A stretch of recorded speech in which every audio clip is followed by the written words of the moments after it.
Okay, so we are live. Hello, I'm wrestling fans. This live stream is going to be about the GvW Sports first event. It is a pay-per-view event available on Ryan Bowen's YouTube channel. Some of the matches have already ended, and we are up to the match which is between David Samushia and Kirsten Prodigy. And you might be surprised seeing the results so far. Kirsten won the first round. Can you believe it? Kirsten just started arm wrestling like 3-4 years ago, and he's already pinning David Samushia. Who would have believed that? Please let me know if the audio and video is okay. 23 viewers have already joined. Some results have been mentioned. Yes, Makarova. We'll discuss all of the results so far. I've written them down, so it's not a problem.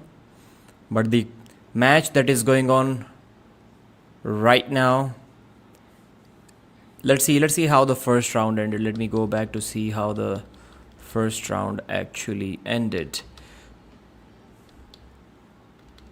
So they went to the straps. Kirsten tattooist, he broke his bicep against Bojidar. You may remember that match which happened few years ago. Then he came back, arm wrestled Bojidar again few months ago, lost again. In between that he had many matches, high level matches, some of which he lost, and recently at MAC he won a big super match. Now he's up against David Samushia, and round 1, Todd Hutchings style side pressure, and he pins Samushia. Wow, that was amazing. Kirsten with pure Todd Hutchings style side pressure Todd roll pins Samushia in the first round. And now let's skip forward about 60 seconds and let's see what happened in the second round. So I think it was 2 fouls. So one warning false start on Kirsten. We're watching a few seconds behind.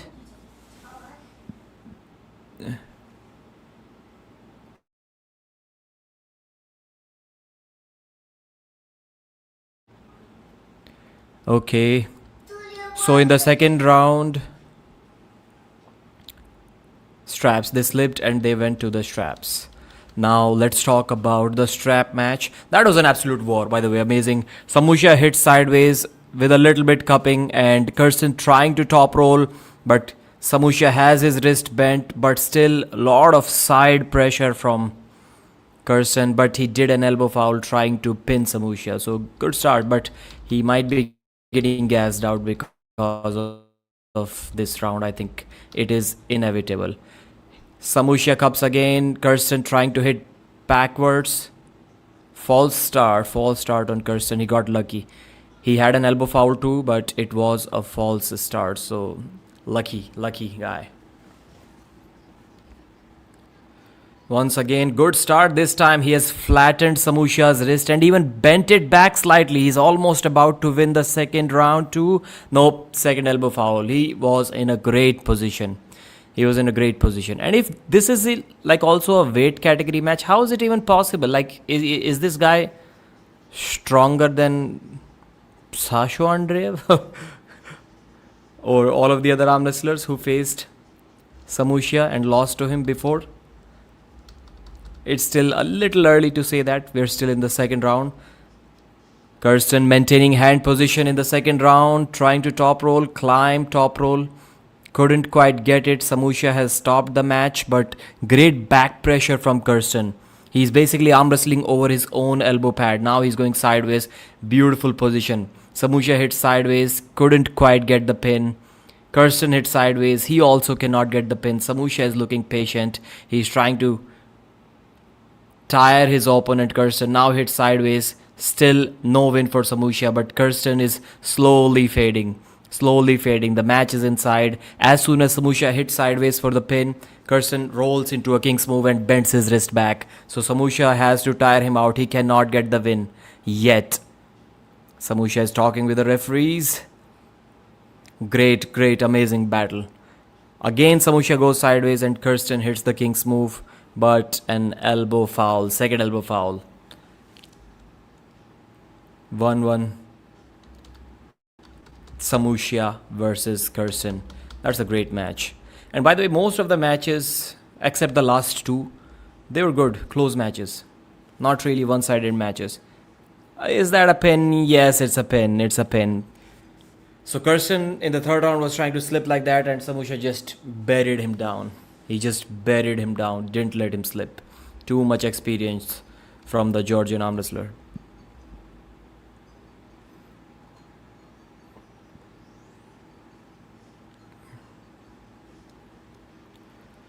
Engin not getting a cent from me.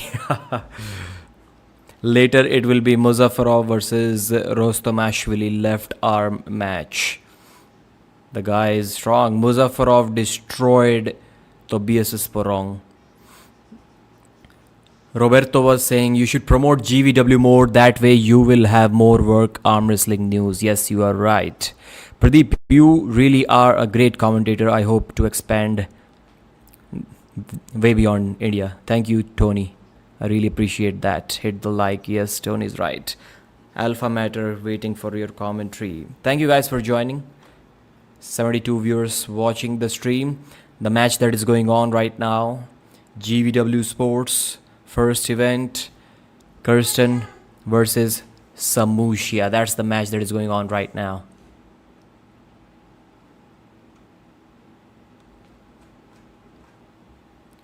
Does arm wrestling leagues pay for promoting the sport? Pay for promoting the sport? Pay who?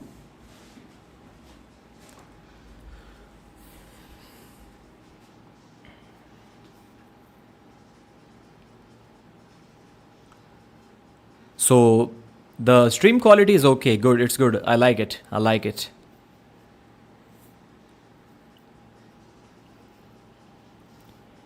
Fourth round, Samushia is trying to prevent the slip. He's holding on to the thumb of Kirsten. Kirsten is in this peacock position.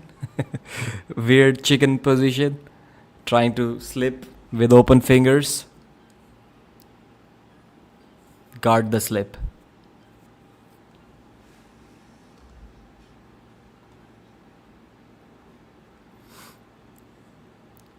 Yeah, I'm not paying for GvW either. Can't support after all the drama. Did Chetna have her match? Yes, and unfortunately Chetna lost her match 3-0.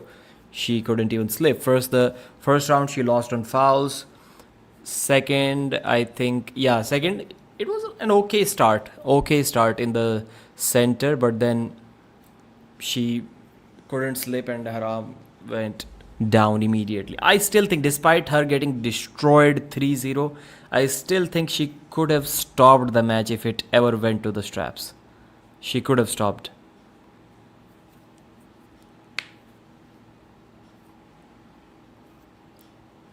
Does Arm Wrestling League pay for news channels like yours? No.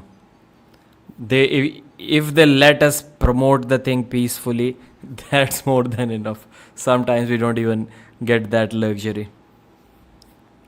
Again, Kirsten takes the wrist of Samushia. Back pressure is good. Pronation is good. Cupping is good.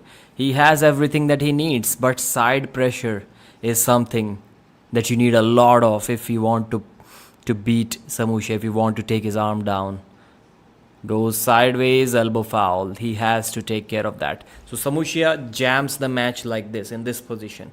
And his arm doesn't go down from there. And that's how he has won most of his matches. This time it was more in the center. And he stopped it beautifully. What's the score of this match so far? The score is 2-1. It's about to be 3-1. It's just one foul away from Kirsten from being a 3-1 victory for Samushia.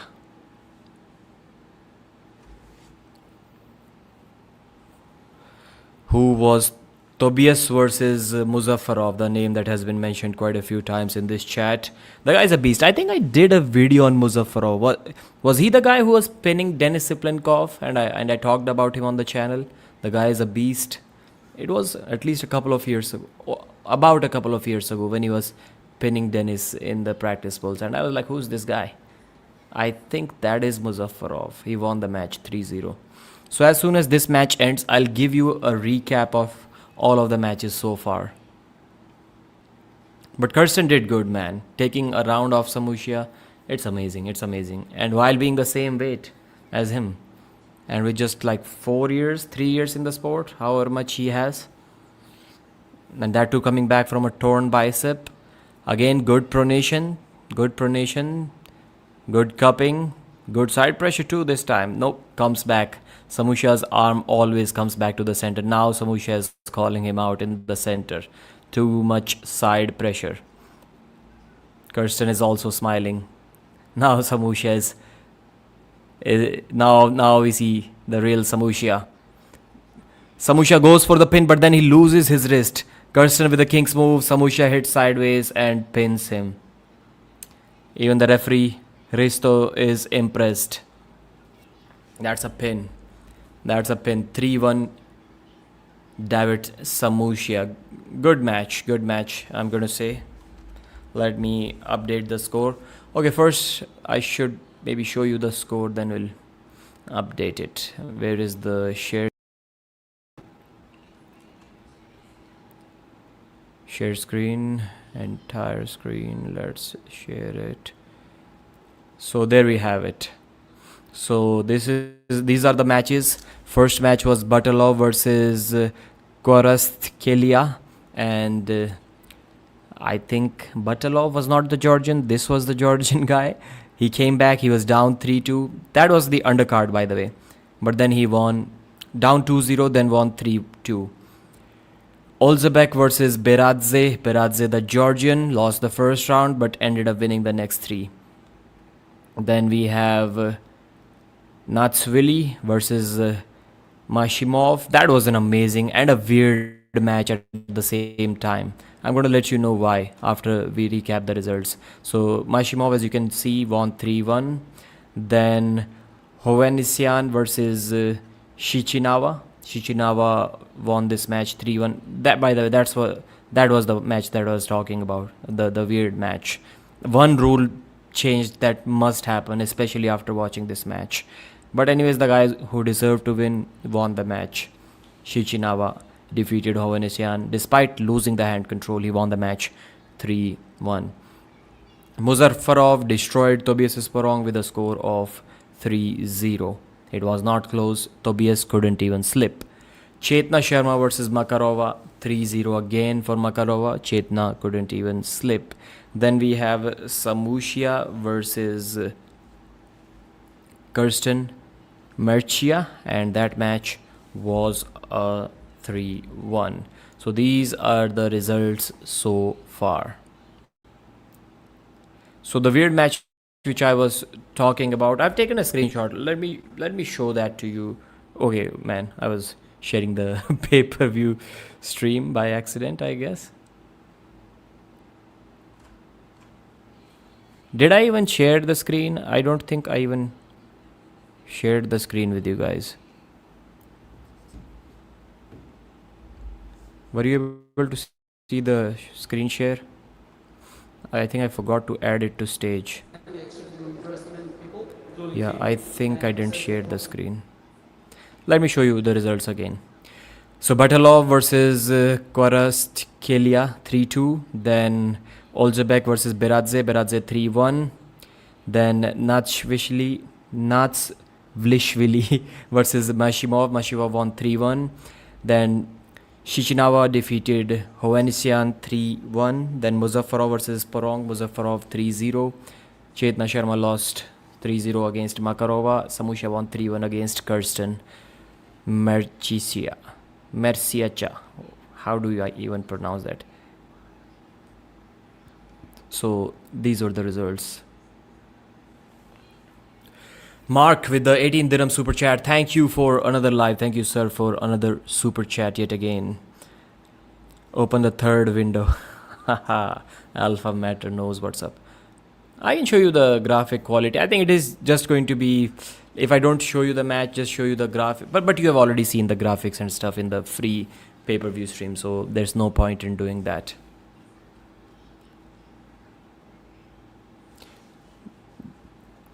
Gennadi's girlfriend Please support my boyfriend's league.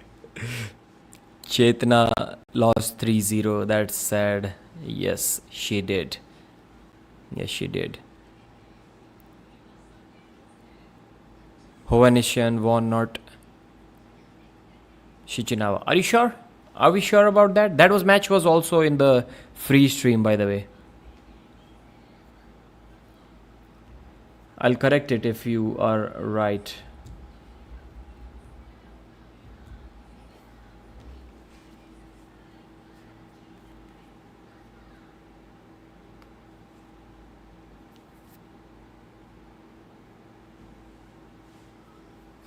Another match ended, but I didn't see it written here in this list.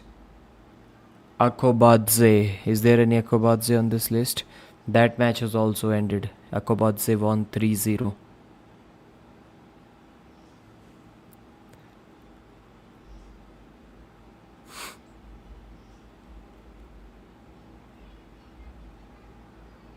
Yeah, Hovhannisyan won 3-1. You are right. You are right. 3-1. So Sichinava was the tall top roller. Got it. Thank you for the correction.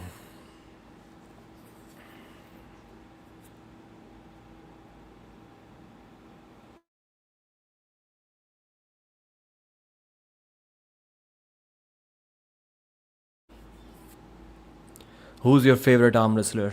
My favorite arm wrestler. I recently changed my favorite arm wrestler and I even forgot who I changed it to. How can I forget my favorite arm wrestler? I don't have any favorite arm wrestler as of now. It used to be Hermes, but he isn't arm wrestling enough. Somebody beats Tobias. Yes, it was a right arm wrestler. His right arm match, his right has never been as good as his left, so I was not surprised. I was totally not surprised. I still wonder how the hell did Samushia stop Eldar Khan in a flop press. Yeah, that match was tough, man. That match was tough. So this next match that is going on right now is between, in 480p quality, I cannot even read the name. Pogosiani versus, man, these graphics are terrible. Even in 720p, I cannot read the names clearly. But the stream quality is awesome. Adamyan. That's the match. Let me turn down the quality again to 480p.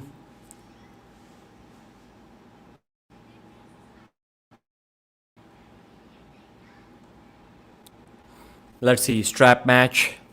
I don't think we're going to talk about this match too much because I have never heard of these arm wrestlers, so I'm quite sure at least 90% of you also don't know them too much, or 80% at least. Pogosiani takes the win in the first round. That was a clean top roll, too much side pressure. Yep, great cupping.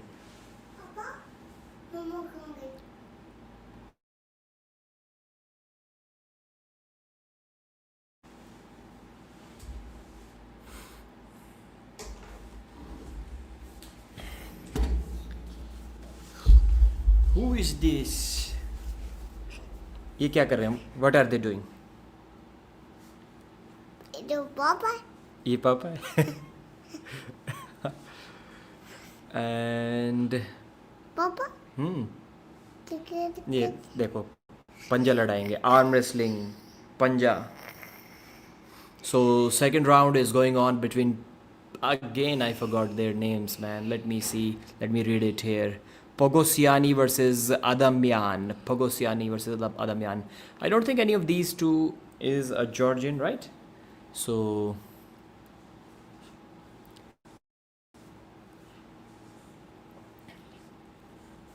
I guess it's a, that's what the commentator is saying. It's a pin. Is it a pin or not? By the way, he doesn't know any English. He only knows a few words of English. So he's not going to understand anything that I'm saying. Only Hindi.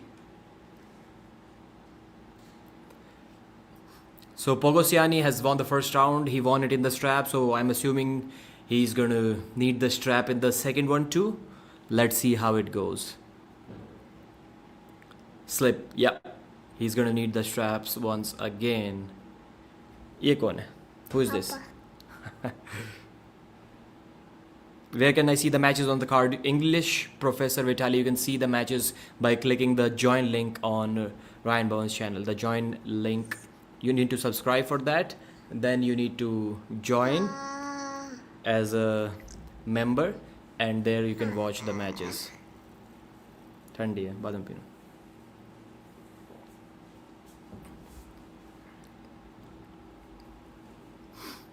Pradeep Jr. Yes, he is my son. Why would anyone else get so much free airtime on the channel?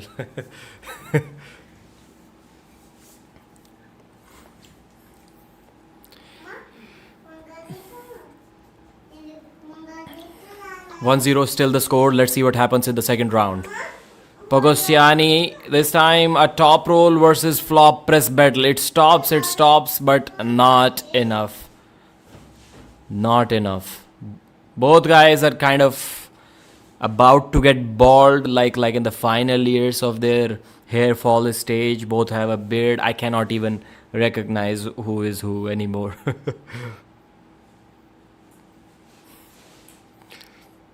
2-0. Pogosiani it was again with the second top roll win. Got the job done. Tony, thank you for the comments. Alpha Matter. I'm 80 kgs, 5'11". How can I get more stronger? Any suggestion? I don't know. I think how you get stronger is basically the same for everyone. You're not too skinny. Like I'm also around the same height, around the same weight. So just lift weights and arm wrestle on the table.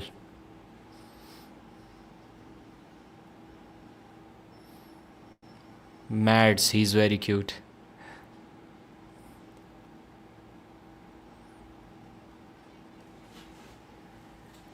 How many viewers are watching the live stream? I want to support the event, but worried I'm wasting my money. I don't think it's really possible to know how many viewers are watching the stream. Let me see the comment section, how many different names I can see over there. That's the only YouTube live stream, regular live stream. They show you how many people are watching that, but these members live stream, YouTube is smart. They don't show it.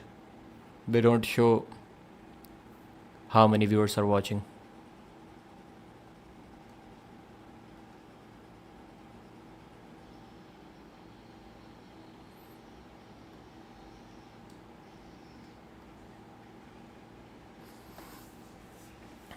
(2-0) Pogosiani. I think he's going to take the 3-0 win home. Vegan arm wrestler Pradeep Jr. versus Levan Jr. match will be the most anticipated match after 20 years. Yeah, my son is going to stay undefeated for some years at least. I would guess, if he's like. When is Levan Jr. coming? Do we know that? If there is a three-year age gap, then my son should stay undefeated at least until they are 10. After that, the genetics will take over. It will be a problem. This time it's a hook war, but wow. 3-0. Levan Pogosiani. This time he forced the hook too and won the match there. So great victory. Great victory. So that's the only problem in the stream is when they show the slow motion replays, the commentary audio is still there and the pitch changes. It gets that robotic, very heavy pitch, the slow motion audio. The editors, anyone who has edited that video knows what I'm talking about. Can you tell me the top 3 arm wrestling exercises in your opinion? Top 3 arm wrestling exercises in the gym, I'm assuming you're talking about, not on the table.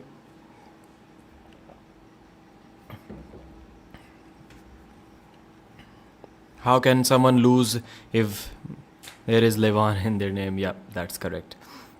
So I don't know, first of all. So I haven't really tried any exercise for the long term, but I would assume pronation based exercise, any pronation you can do. That pronation ring that some people use, it's not common among like high level arm wrestlers, but many low level beginner arm wrestlers I have seen them using it. I think it can be beneficial if you use it in a correct way.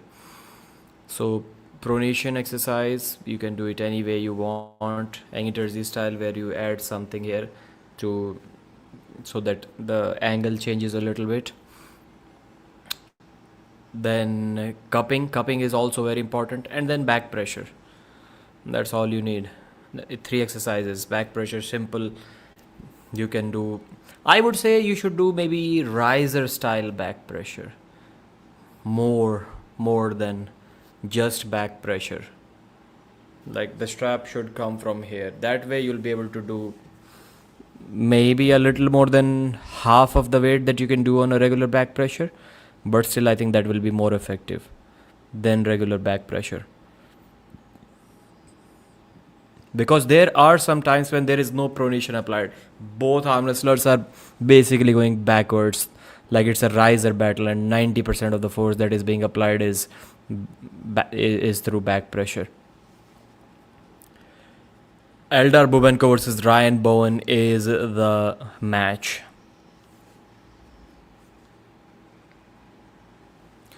Let me message my brother about this.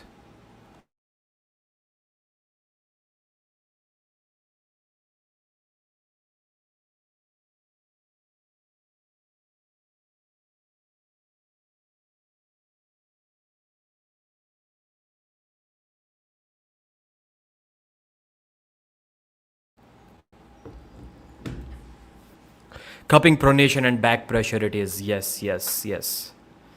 Very important exercises. Back pressure I would go through the riser way. Since we were talking about only 3 exercises, I will not go Hermes Gasparini style back pressure. I'll attach the pulley like perpendicular to it, and then perpendicular to my forearm. If the forearm is vertical, then I'll just do rising style back pressure. Nugo or Petrenko. People are saying that Petrenko is going to destroy Nugo. I don't necessarily agree with that.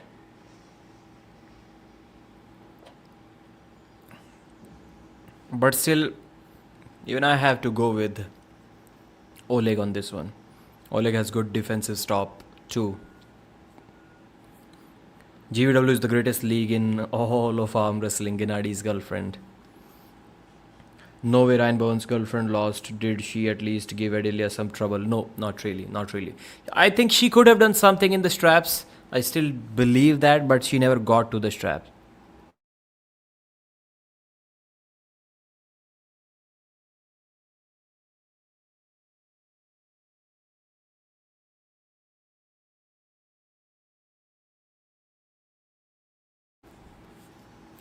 No way Ryan's girlfriend is there as well.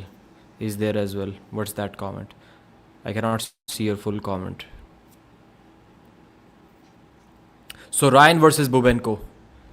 Give me your prediction about that. Ryan Bowen versus Eldar Bubenko. Who is going to win this one? I'll have to predict Eldar. He has competed at AMC and stuff. He's going to be faster than Ryan.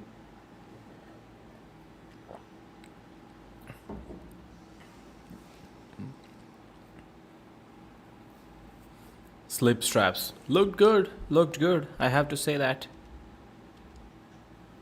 The slip was not bad.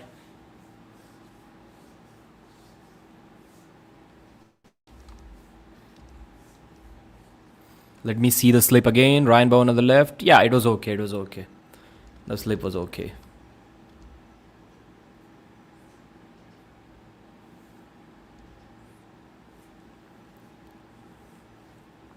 Bubenko is going to push him straight to the pad 3 times, and Ryan is just going to try to king smooth 3 times. That is a possibility. I'm not going to deny that. That is a possibility.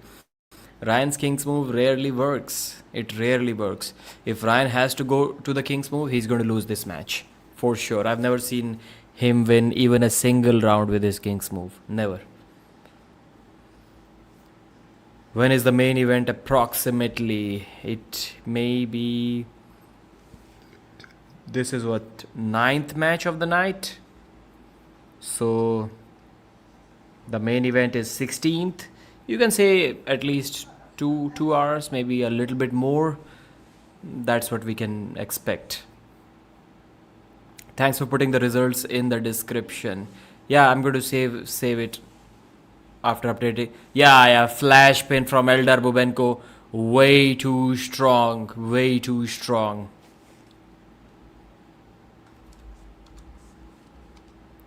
Zero 3 Pogosiani, then Bowen versus Bubenko. Should I already write 0-3 for Ryan Bowen? I don't think he's going to be able to change anything. Let's see. I've already written 3-0 for Bubenko. Now let me save the file. So if any of you want to check the results of the matches, this is a great idea, by the way. Why you guys are supposed to be smarter than me. How I never got this idea from anyone else. So I've opened the description. You can see. Let me share the screen with you. Share screen. Wait.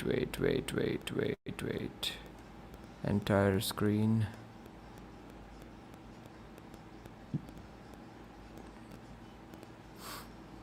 So this is what I'm doing. By the way, you can check it in the description of this video. You'll have to reopen the video to get the latest results, but still I can say. So what I'm doing, I've written all of the matches here and I'm updating the results. So you can see Bowen versus Bubenko 3-0. Most likely it is going to be 3-0 for Bubenko. And as soon as I edit it, I'm going to save the result here so that anyone who opens the video after this, they can just click under the video and see the results of the matches so far. That's a great idea, and I never got this suggestion from anyone.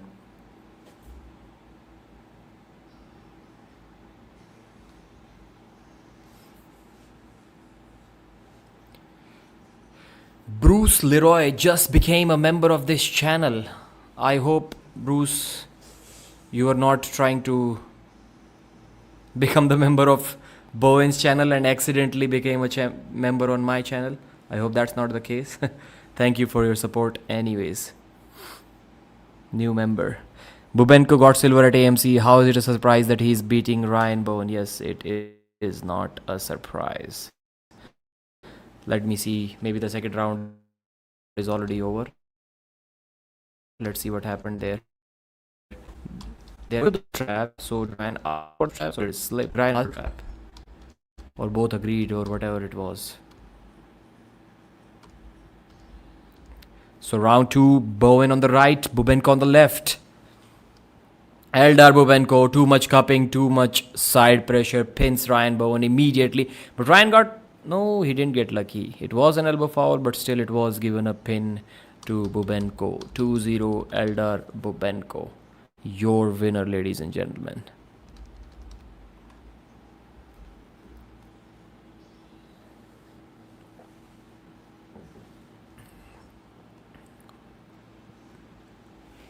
Chetna lost 0-3, yes. If I was accidentally subscribed to Bowen's channel, I would just kill myself. Is that KMS? I've never heard that. Like, is that kill myself? Chetna lost 0-3, not close. Same happening to Ryan Bowen right now. Pro Panjali. Parveen Dabas, owner of Pro Panjali. He's not for Chetna, but for Ryan, he's going to be really happy seeing the result of this match. I guess so.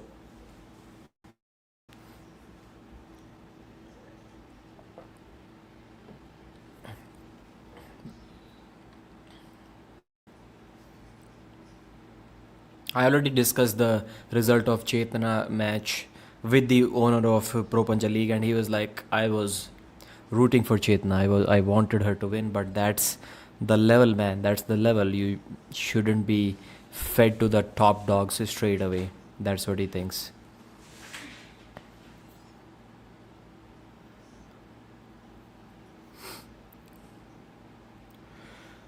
So they're strapping up. Commentators, what the hell are they doing, man? They're not saying anything. Ryan Bowen was the commentator, but then he stopped, obviously, because he was in the corner for Chetna. Then a couple of matches later, he had his own match. That's why he didn't. Ryan, at this point, just ask for Bubenko. Ask Bubenko to stop the match, to see if something is going on. You got the power to stop this guy. Not stop this guy, but to actually make it an arm wrestling match or not, if you got the stop gifted to you. Let's go. Ryan Bowen versus Eldar Bubenko. I did message Ryan about this match. Honestly, like when Bela Plieva was Chetna's opponent, when that match was not cancelled, I messaged him then. I was like, bro, what are you guys doing? You both are going to lose your matches. Really difficult matches you have picked for both of you, not just Chetna, but for yourself as well. He didn't really reply anything to that message. I'm not a big fan of taking two difficult matches. And people used to jokingly comment about this under my videos. Like, don't take matches that you know you're going to lose. Don't take those matches.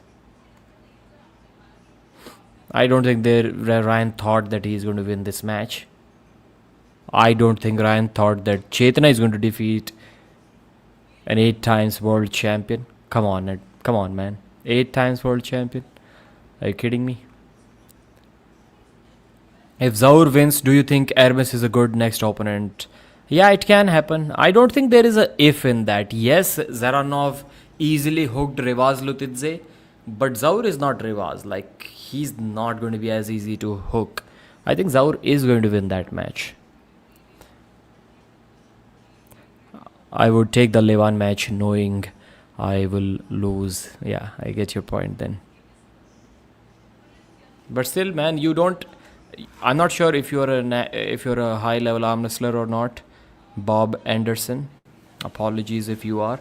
But assuming you're not, there's not that... since you're not at a high level, there are not many expectations attached to your name.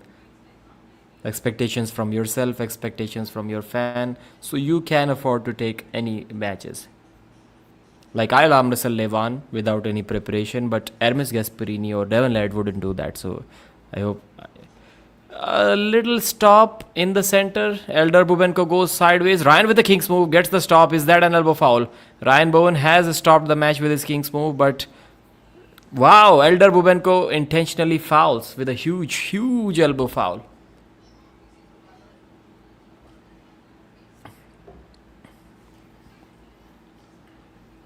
He got stopped with Ryan's King's move. Ryan is fired up. So, the foul that I was talking about in that match, it was Sichinava versus Hovhannisyan. So, Sichinava was about to lose, I guess. He cannot pin his opponent, and he lifted his elbow. Let me just show you. I've taken the screenshot of that match. I've taken that screenshot of that particular part. Now you tell me, after seeing, what kind of bullshit is this? How is this just an elbow foul and not it should be a straight away loss in that particular round. See this elbow foul. See where that yellow elbow pad is. That's how much he fouled to get a restart. And he got a restart. Just look at this, man. Just look at this stuff. This is the elbow foul that we are talking about. How many kilos does Zaur weigh? Around 170, I guess.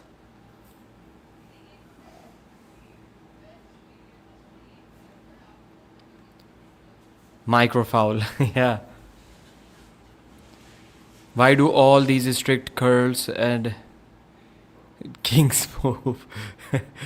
Anybody know what happened to Bowen's previous wife? No idea.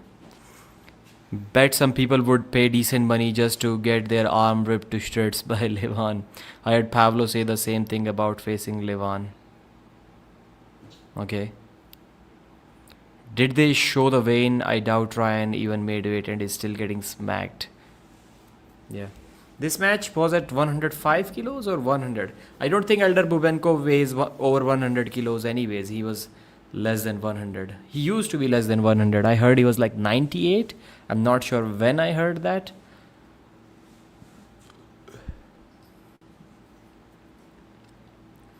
Let's see.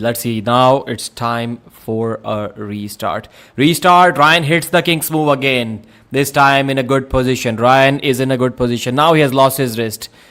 Ryan in the king's move. Bubenko with hand control. Bubenko needs to finish the match. He needs to be patient, but he can lose his own wrist too. Ryan would need the press. There is no way he's going to win from here without the press. Bubenko tries to gain some hand control, but he doesn't have the cup to finish the match. Now Ryan is gaining the position. Now Ryan is taking his wrist. Bubenko is in big trouble. Ryan needs to stand up and press. Was there an elbow foul on Ryan? Elbow foul, small elbow foul on Ryan. I would have to say Bubenko got lucky here. He was about to get pinned.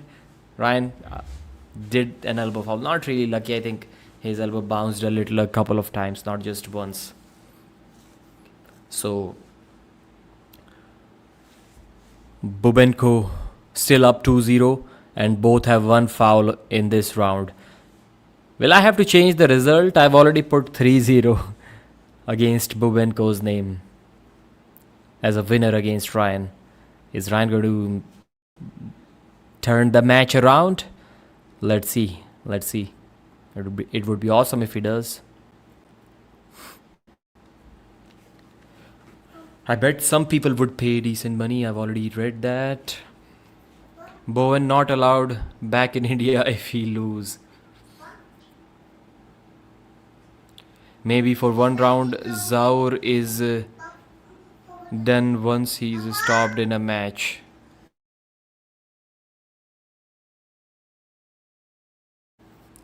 For better or worse. Bowen not allowed back in India. Maybe Zaur. Okay. AMC version Zaur is top 5 in the world. Easy. I wouldn't say easy, but he can be close to that. Not still top 5 is really difficult to crack, man. We have Gasparini, we have Levan, we have Devon, we have, I guess now even Vitali can be there. Who is 4? Whose name am I forgetting?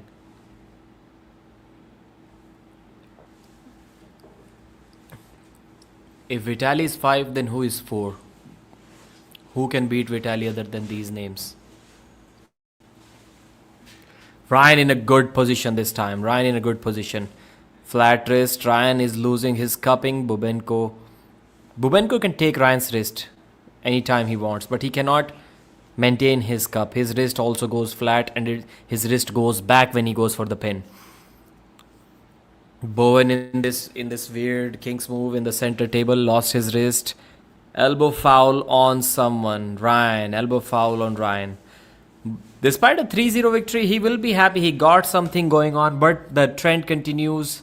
The tradition continues of Ryan Bowen never winning a single round with his king's move. Never. 3-0 Eldar Bubenko.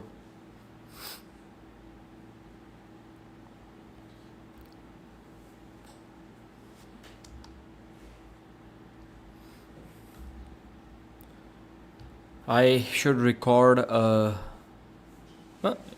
why are they still standing at the table? What am I missing? Both had one foul. If somebody's got a foul now, it should be round over. And I think Ryan was the one who got the foul. So maybe they're protesting. Maybe it is a protest.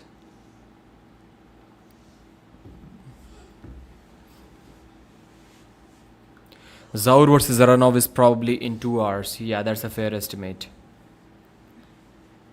Third divorce incoming. They're not married. What is harder, protecting your wrist or cracking someone else's? Depends on who you are. For me, yeah, man, if you cannot protect your own wrist, how are you going to crack someone else's wrist?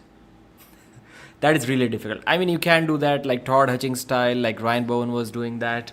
So if you have too much pronation, then I would say protecting your own wrist is more difficult than cracking your opponent's wrist. If you are a hook arm wrestler or if your cupping is good, then I'm not sure, man. I'm not sure. In all cases, it's a good question, man. It's a good question. It needs a lot of thinking. It needs a lot of thinking. Because usually we can say that first step is to protect your own wrist, then you're going to take someone else's wrist. But that's not how it really works, because you can apply pronation and you can lose your own wrist and you can take your opponent's wrist at the same time. So it's a complicated question, I'm going to say. They're still reviewing some stuff, so I'll update you about the results as soon as they announce. Most likely it is going to be over for Ryan. I'm guessing somewhere in Africa this time around. Ryan will move to Madagascar to feel strong. Levan versus Ryan. Based on gym lifts, Zaur should be now even stronger than before. That's what I was thinking, and I was hoping for it. I was hoping what... I'm still hoping what True Sun is saying. Zaur is looking strong, man. He's looking strong.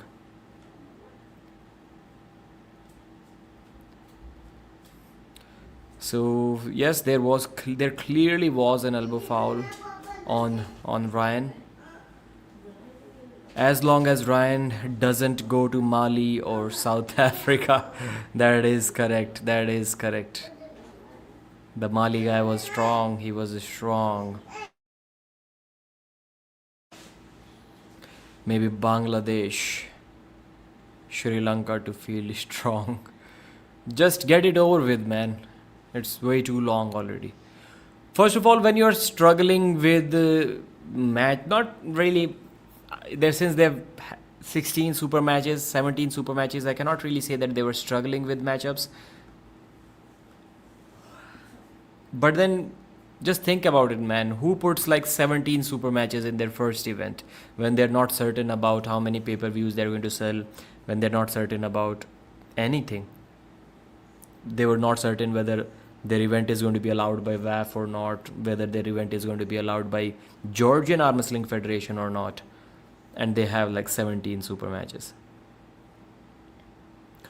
2 hours at least, I would say, is our match. I would say protecting is difficult because it needs more cupping strength, and getting a good cup in the setup is more difficult compared to top rolling and cracking opponent's wrist. Yeah. And more arm wrestlers are now doing this, especially in the female division. When two top rollers meet, if they are anywhere close to each other, it's not like one maintaining full control and taking the other's wrist. Both always go like this.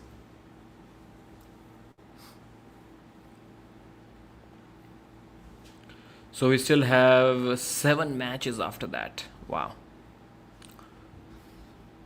Pradeep, does the pay-per-view show the amount of viewers? No, YouTube members live streams do not show the amount of viewers. We can guess the number of likes. I've liked it. Now it has, I'll show you how many likes it has. Their live stream has 35 likes, including my like. So let's say even if 10% people have liked it, that's like they've sold like 350 pay-per-views. That would be my guess. That would be my guess as of now. Less than 500, around maybe 500 pay-per-views max. So somehow they got a restart. Let's see.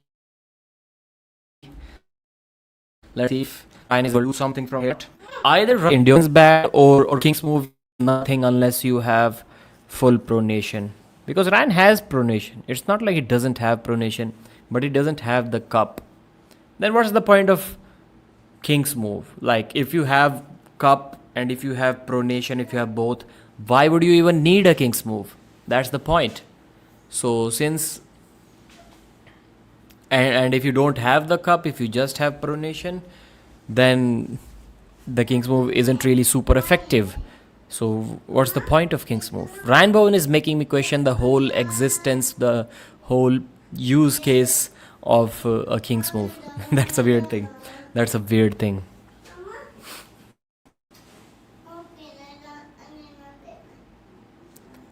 Ryan lost 3-0. This time Bubenko, again a similar setup. Ryan is in this, not really a king's move, but not really a defensive top roll. I don't know what it is. It is a defensive top roll. Bubenko climbing. This time he is not losing his wrist. This time Bubenko is in a much better position before the previous start, compared to the previous start. Let's see how he's waiting patiently. He's not going sideways this time. Goes sideways. Was about to get his wrist cracked. Then he stood back up. Ryan again trying to figure out whether he should stand up or should lay down. He's moving back and forth like 10 times a second. And is it an elbow foul? It's an elbow foul on someone, on Ryan Bowen. Yep, 3-0. 3-0 Eldar Bubenko.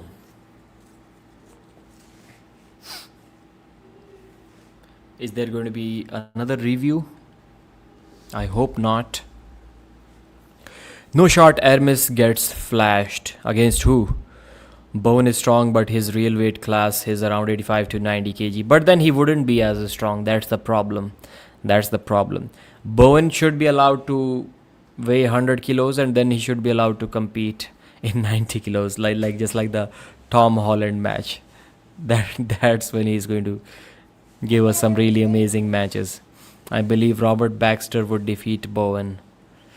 Robert Baxter, no, I don't think so. You are underestimating. Like, as you're just saying, Ryan Bowen is stopping the AMC silver medalist. And when the top dogs are out, he cracked everyone in USA too, even in the super heavyweight class. So he's not weak. I don't think Robert Baxter got anything on him. Do you think Hermes cracks Hermes' wrist? I think you're talking about Zaur. Okay, Zaur's wrist. Yeah, it will have to happen at some point. I would say Hermes is the favorite. Yes. I think Rustam Babaiev. Yes, Binatov, against Binatov, he's competing on the left arm, I think. And by the way, how are AMC champions, not East versus West champions, competing in this rival organization? What's up with that? We have Arthur Makarov, we have David Samushia competing over here. What's going on? Like, can somebody explain this to me? East versus West champions are competing in GvW.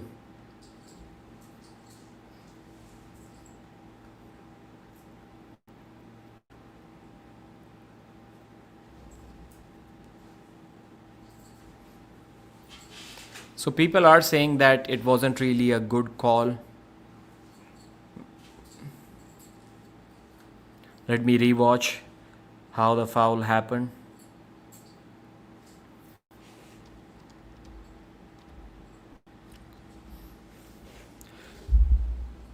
Yeah, I don't think there was any foul.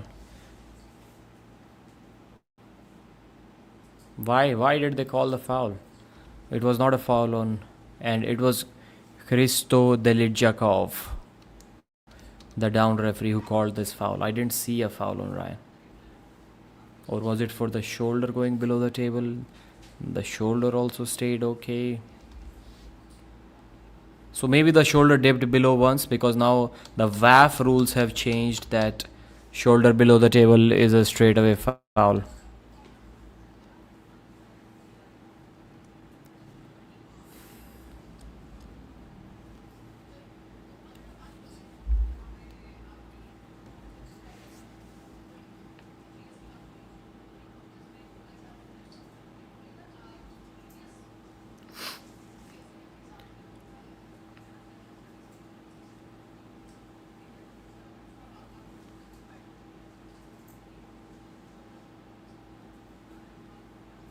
Arthur Makarov's match is next. It is going to be against Akimbo. No, not Akimbo. Samushia was against Akimbo. Am I right? What am I forgetting, man? Makarov versus Zavrashvili. So who was Akimbo going to compete against? Akimbo's match was cancelled or what? I don't see. Okay, Samushia versus Bitarov. Yeah, that's Bitarov is Maxim Bitarov, Akimbo. Got it. Yeah, Samushia versus Akimbo.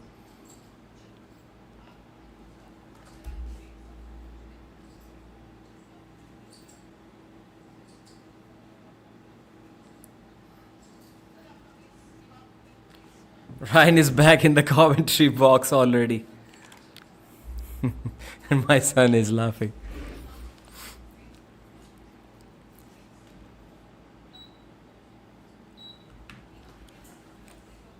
So let's talk about the result of this match, I would say. Ryan Bowen versus Eldar Bubenko, the 105 kg super match. Was it even a 105 kg super match? I shouldn't say. Let's have a retake. Ryan Bowen versus Eldar Bubenko.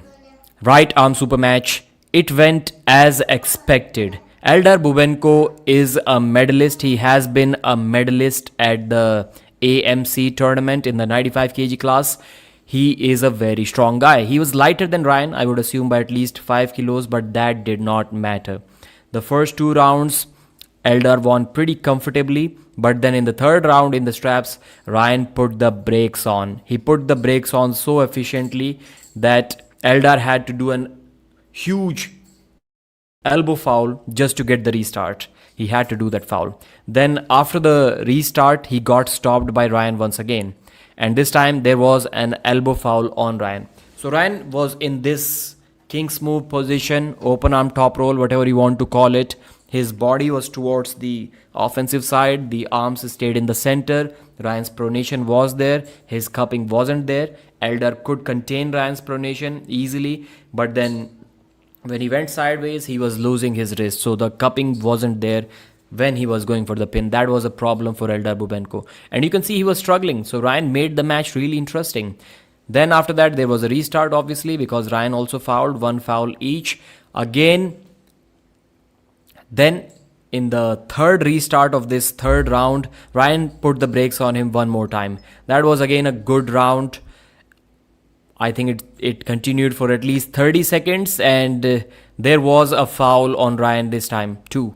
So Eldar was declared the winner, but Ryan protested and it was overturned. So the match continued. Action replay of the previous 2 starts. Ryan hits the king's move. Eldar Bubenko tries to contain it, maintains good hand positioning, but he simply cannot go for the pin. He didn't want to lose hand control, either this or he did not have a press at all. That's why he was struggling to finish that match from that position.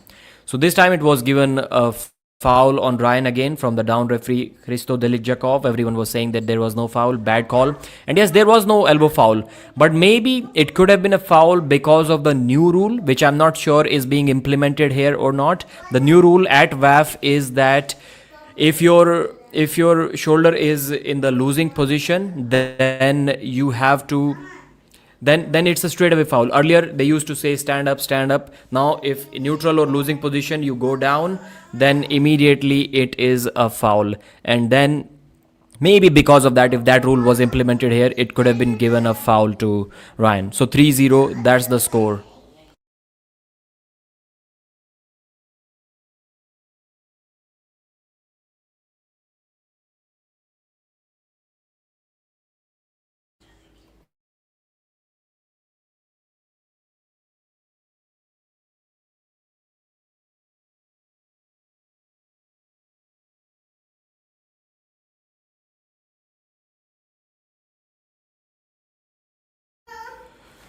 Okay, so that was the result of the Ryan match.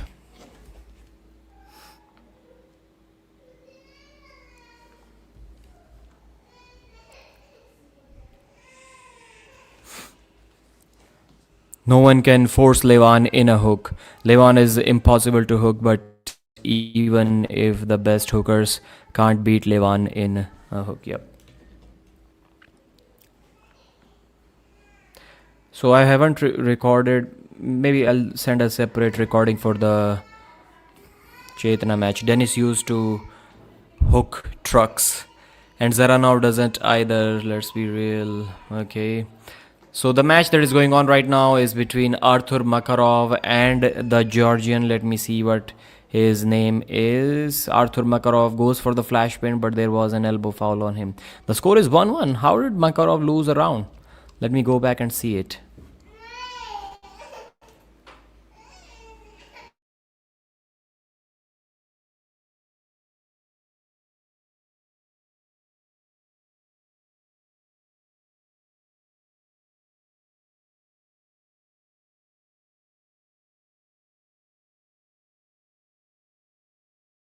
This version of Levan is unbeatable in history of arm wrestling. He started crying. He was talking too much, so I had to get him out of the room because I was recording a video, and now he's crying, throwing his tantrums because he wants to see me speak. This version of Dennis pulled Devon's whole body with table right arm. Yeah. So let me just see how Artur Makarov lost a round.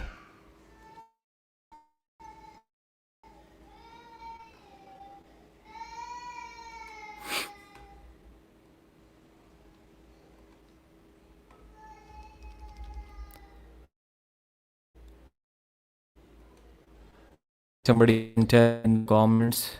These matches are taking each like way. I'm already losing interest here.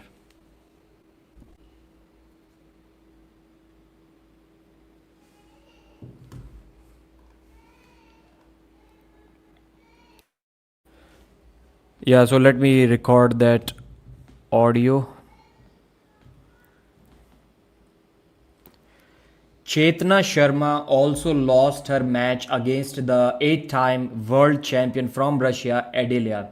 She couldn't even slip in any of the rounds. I still believe that if she was able to slip, her arm power is definitely stronger than her hand. It definitely can compensate a little bit for her weakness, which she shows in the setup, in the speed, but she couldn't get to the straps and she easily lost all 3 of her rounds.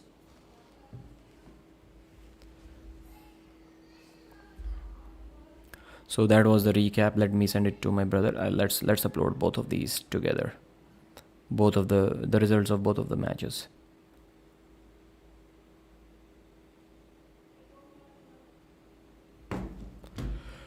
All right. Chafee beat Dennis. Don't forget. I start to feel really weird when people start to say that Chafee defeated Denis Siplenkov. Yeah, 1 round on fouls, but then he lost to Denis in the same tournament. So technically he has never defeated Denis. Like, a tournament is a tournament. If you beat someone in a tournament and then he comes back from the losing side and beats you and he wins the entire tournament, do you really feel like beating that guy? Event is 100 times more successful than we expected. I'm not sure about the pay-per-views though.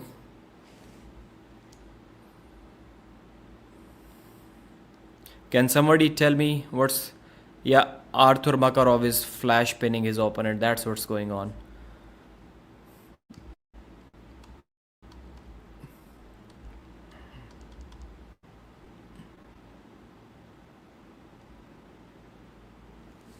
Makarov won 3-1. The East versus West champion. He's still the East versus West champion, right?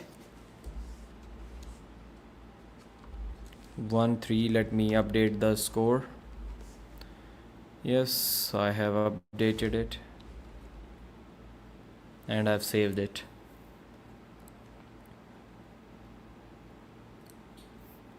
Brzezinski was beating Denis all the time. Then Denis decided to take every substance.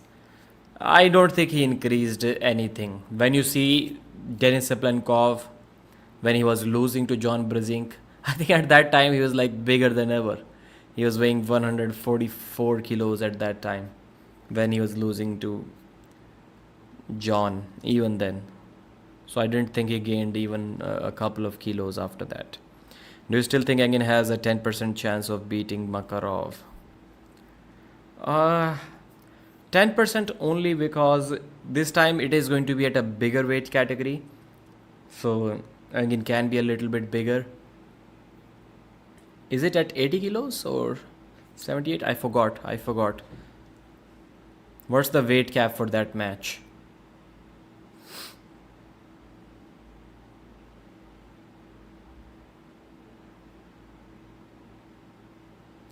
Let me see what the weight cap for that Engin match is.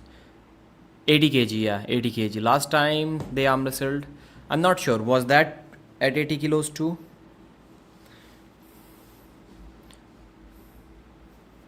Man, seriously thinking Engin doesn't even have 20, like 10% chances. I'll probably make a video about that or maybe a live stream because Makarov is 75 kg world champion. Now he's the best in that weight category. Engin, even in his prime, was never a 75 kg world champion. So now, self-admittedly, he's not as strong as he was in his prime. So if he cannot win the 75 kg class, if he cannot defeat the 75 kg champion even in his prime, then how is he going to beat the 75 kg champion now? Dennis's wrist is made of stones. 2018 was few months before COVID started. No, not really. I'm not sure when the first case of COVID was. But the world started hearing about it in December 2019. COVID was a scam anyway, so it's nothing serious. I used to hate it so much when somebody told me to wear a mask whenever I went outside. I was like, why don't you make me wear a mask? I wanted to punch those people in the mouth who told me to wear a mask. The way he beat Terasitis pronator, that tells something. Yep. He has done the same to Tom's double wine based Pradeep. Yeah, I almost got into a fight with someone. Like how I just believe those people are evil. Somebody who's wearing a mask, I'm not going to comment on him like should he wear it, should he not wear it. Let them do whatever they want to do. But then them telling me what to do, like who, like the simple thing is, okay, even if it was mandated by the government, you are not the enforcing agency. So what makes you think you are allowed to tell me to wear a mask? The jabs were an even bigger scam. Yeah, man, I was in a military hospital and the commanding officer at that time, it was like everyday visits. I was not taking the jabs, so I was the only one there. And I was getting interviewed every single day, a bunch of weird stuff. That too is like, even though people were saying that that vaccine is going to kill you, is going to damage your immune system, is going to, I didn't believe any of that. First of all, I didn't believe any of that, right? And my conspiracy theory was they're just putting something in our body that doesn't really do anything. Of course, it was causing fever, so maybe it was doing something. But just the fact that they're not asking me to get a vaccine, they're telling me to get a vaccine, that pisses me off. Like even if I want to do something and then somebody tells me to do that thing, I'm immediately like in fight mode. Like, don't tell me what to do, man.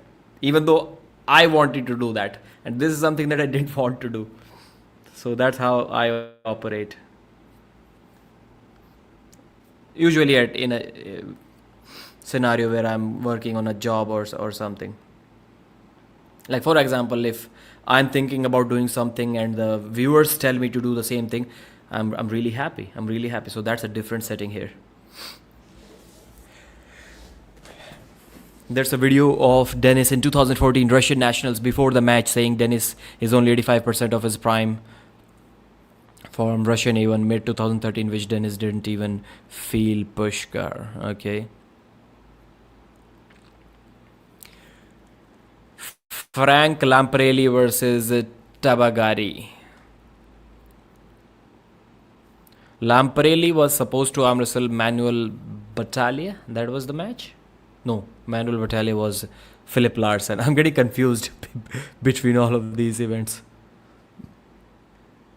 So it's a Georgian versus Italian, Frank Lamparelli. Gennady Quequinia was saying during the press conference that this guy, Lamparelli's opponent, Tabagari, back in the day, he used to beat everyone in Georgia except Gennady Quequinia. And that tells you something. That tells you that he's going to lose to Lamparelli. Because back in the day, if we put up this version of Lamparelli against Gennady from 10 years ago, the timeline which Gennady was talking about, Frank Lamparelli is also going to beat Gennady. And Gennady is saying that this guy, this Georgian, cannot beat Gennady at that time. This only should make Frank even more confident about his possible victory in this super match. I was like, what is Gennady saying?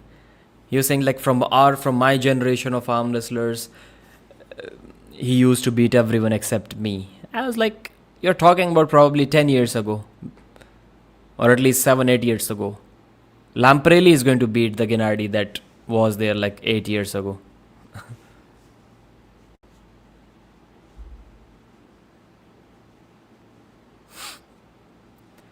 Lamparelli goes sideways, gets cupped a little bit. It's a good match. Lamparelli wins it.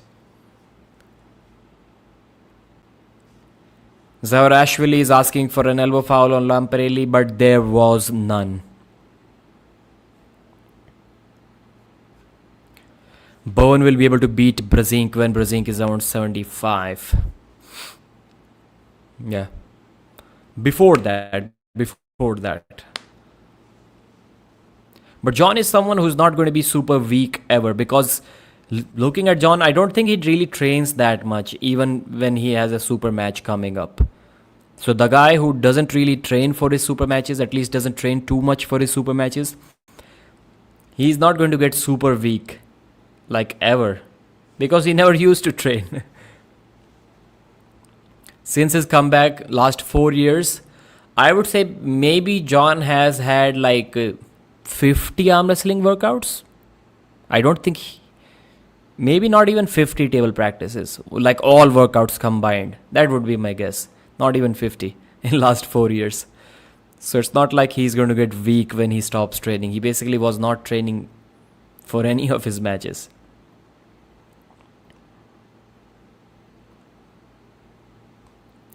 Pradeep, you vile sinner, you're not saved, born again. You will wake up in a lake of fire when you die. Repent, Pradeep, Supreme Arm.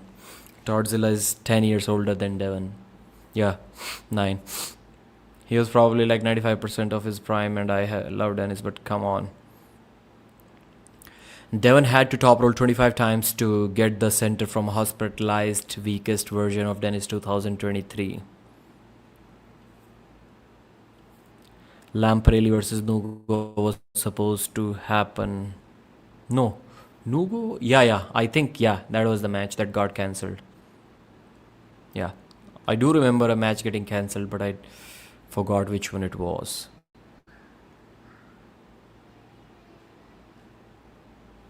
There are not too many people in the chat. Let's see how many people have liked the stream. I would assume whatever the amount of likes on the streams, they must have sold at least 10 times the pay-per-view. So 38 likes, so maybe sold like 380, 400 pay-per-views. I would guess less than 500. That would be my guess. Because these paid videos, the like members videos, they get more likes than the usual ones. The usual ones don't get 10% likes. They may get maybe like 3-4% likes. Anyone who can update the scores, even less than that. Yes, David Ecstatic. I've updated the scores in the description of this video. You can check there. How many super matches, how many members watching on Ryan's channel? Is it available anywhere else? it is not available anywhere else, and there is no way to know how many viewers are watching that stream. Only Ryan can tell you that. Mark, what's your opinion of the event so far? I wish them all of the best. So the event it's good. It's good. The stream is good. The graphics, the font, that's a mistake. The font is not really cool. It's really not easy to read the names in that graphic. But the stream quality is okay. Video is not lagging or anything like that. The replays are a problem. Lamparelli flash pins. Lamparelli flash pins. Zaza.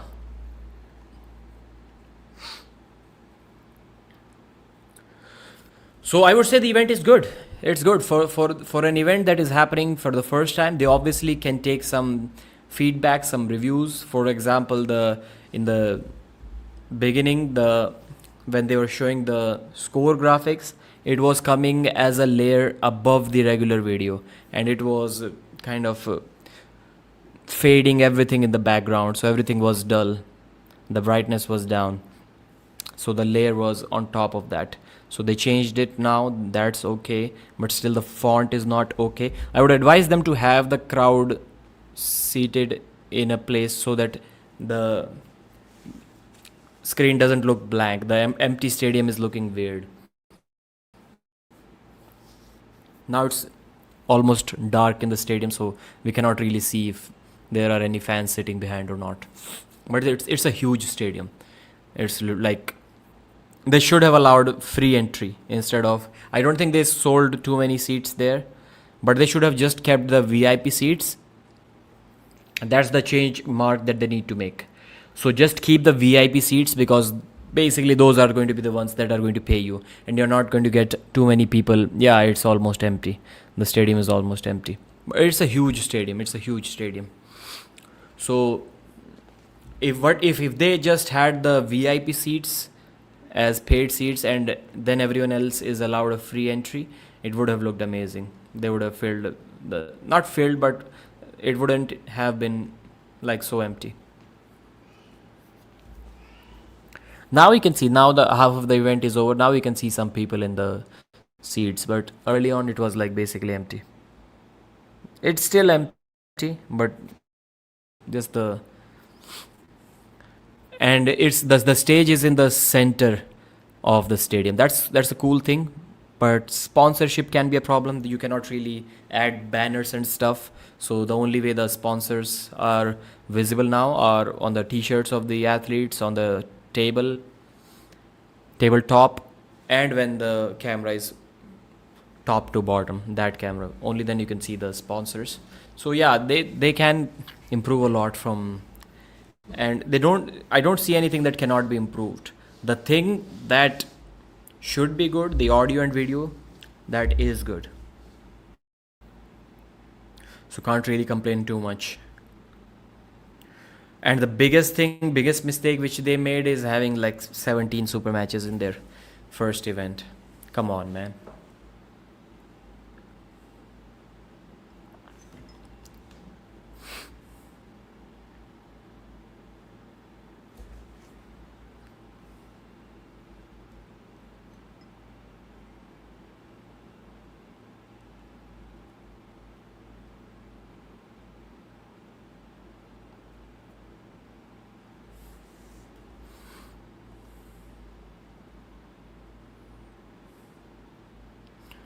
Okay. I just got a message from one of the top 10 super heavyweight arm wrestlers about this GvW pay-per-view stream where they can watch it. Can you guess who it was? Of course, I'm not going to take names, but it was one of the top 10 super heavyweights. How are you, Pradeep? Focus GT, I am amazing. Does somebody have a link for the stream? No. No piracy here. Frank Lamparelli 3-0 is your winner. Dominant win. See, I told you the math. Gennady doesn't know the math. As soon as Gennady said during the press conference that this is the guy that used to beat everyone back in the day,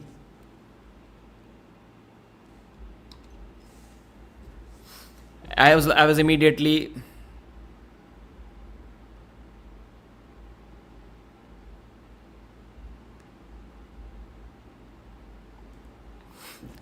So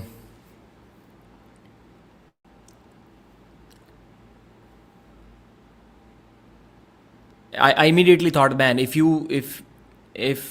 was not able to beat you 10 years ago, there is no way he's going to beat Frank Lamparelli. Ban MMT from arm wrestling, bro. He's not competing anywhere, anyways. Like, when is his next competition?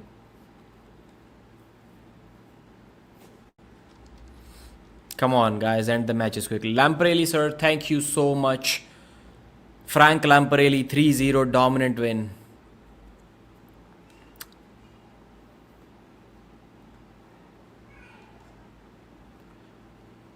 Why ban Michael Todd? Create the clown move league.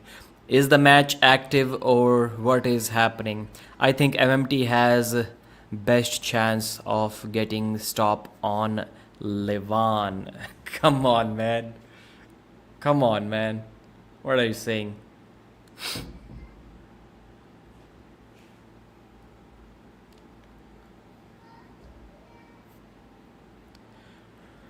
Frank Lamparelli. I like this announcer. I like him. I like his style. Nice. I feel good for Lamp. Yeah.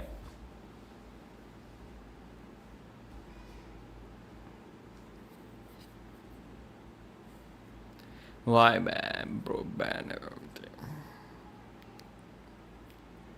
We need to wait to see the results. No, you don't. I've already updated the results. You can check them in the... Are you talking about the videos of the matches or just the results? Results you can watch in the description of my video. The live stream which you're watching right now. Babaiev versus Binatov is the next match. I missed one match in the results in the description. It was not written.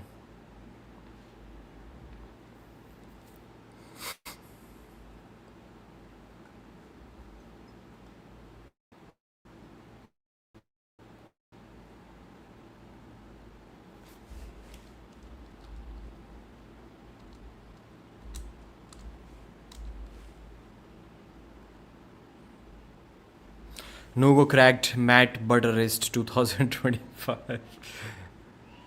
I don't think Matt has a butter wrist. Matt has a butter arm.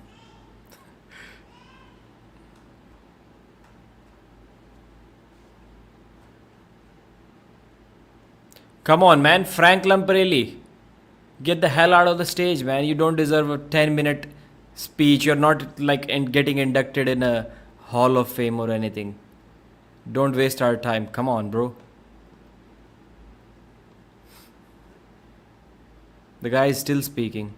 Isn't Michael putting together another monster factory? No idea. No idea. He didn't stop Hermes or Vitali. I disagree with this comment, Pedro. He did stop both of them. He did stop both of them, but he didn't get the win. Not even a single round. But he's not going to get the stop on Levan for sure. The pay-per-views on the channel that cannot be named. Ryan Bowen's YouTube channel. I just couldn't get behind this event. Matt used to have a butter head. Now he has hair. Rustam Babaiev is walking towards the table. The slowest walkout of this night. The slowest walkout of this night. The bouncers who accompany the athletes during these walkouts. That looks cool, man. That looks cool. Not gonna lie. That looks cool. Let me show you. Screen share. We have already seen that in the prelim matches. But that's cool. That something like that can be done. Maybe the corner man is walking out with the athletes or something like that. Just watch this.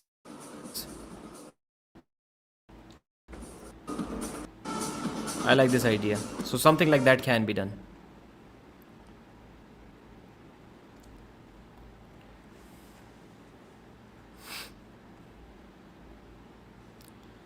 Chetna lost 3-0. Yes, Yes, she did. Rustam is Ninja Turtle, that's why slow. I'm happy you haven't got fouled by COVID scam. Fooled, I think you tried to say. Yeah, I got COVID, man. It was the only way it was worse than fever was my throat. It was really bad. It was hurting really bad for like 3-4 days. Other than that, I never felt cold during a fever. That was the first time in my life. Everyone was like, I'm having a fever, turn off the fans, turn off the AC. And whenever I get a fever, I'm like, bro, turn on the AC or else I die. That's how I get the fever. But that was the first time when I got COVID. That was the first time I felt cold during a fever. You can see the views on the pay-per-view. Not really, but you can guess it, I guess. So, since they have like 40 likes, looking at how many people are in the comments, I would say they have sold maybe like 500 pay-per-views. What do you think of Sharma? Chetna Sharma? She was...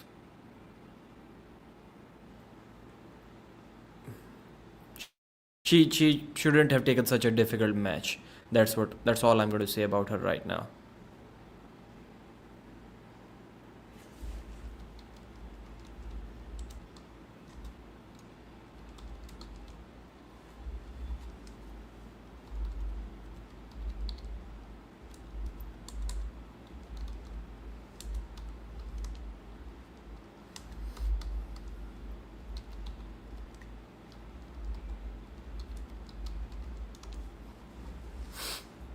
Alright. They slipped in the first round. Rustam Babaiev looking cool. I think that may sound weird, but I've never seen Rustam arm wrestle left-handed, like ever. Let me create a poll. Let's see what the viewers have to say about this. Or just answer in the comments. Have you ever seen Rustam arm wrestle, like not practice, but actual super match? Forget about super match, like even tournaments. I don't remember seeing him arm wrestle left-handed. Yeah, oh, that's right. Rustam versus Dennis. How can I forget that match, man? Dennis was like, wow, now he's getting pinned. He got flash pinned. Rustam versus Dennis. Obviously, I remember Rustam versus Dennis. I know his left is awesome, but I haven't really seen him compete. Now I remember that Dennis match. If we keep discussing, I'm going to remember more matches for sure. But for sure, not a super match. For sure, not a super match. Yeah, he was winning. I remember when I was watching the results of Zloty to see Dennis in the super heavyweight. Earlier, it was like John 95 kg, John 95 kg plus. Both John was winning. And then Dennis was already winning the super heavyweights, but John was winning the overalls. I don't know how it was. Yeah, it was something like that. Then Dennis won against John. Then it was Dennis everywhere. And Rustam was winning 95, I think it was left arm.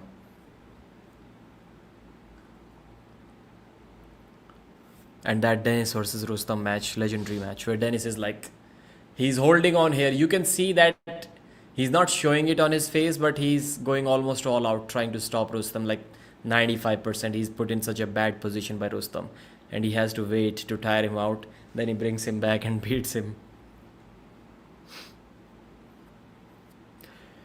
What was the best match so far? The best match so far was Hovhannisyan versus Sichinava. It was a 3-1. Samushia versus Kirsten was also good.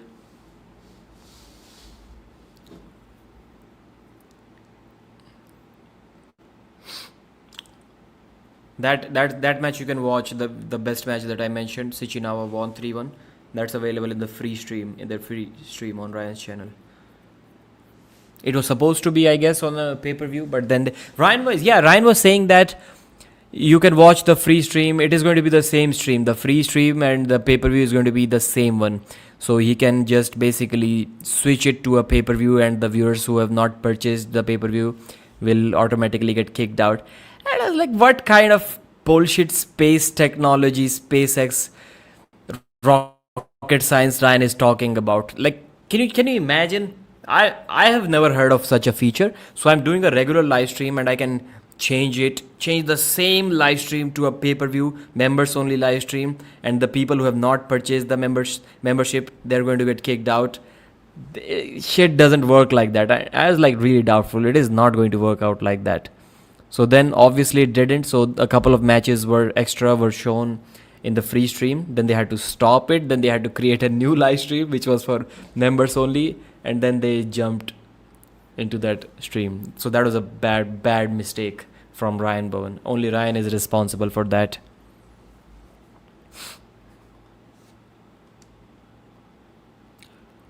Rustam got flashed in the first round by his opponent. Let's see. So Rustam's left has not been injured, at least not in the last 4, 5, 6 years. So where is the Rustam that stopped Denis Siplenkov? Almost pinned him. This time Rustam goes for the top roll and gets the win. There is that Rustam that we were talking about. Elbow foul on Rustam, but he went for a top roll. He went for a top roll this time.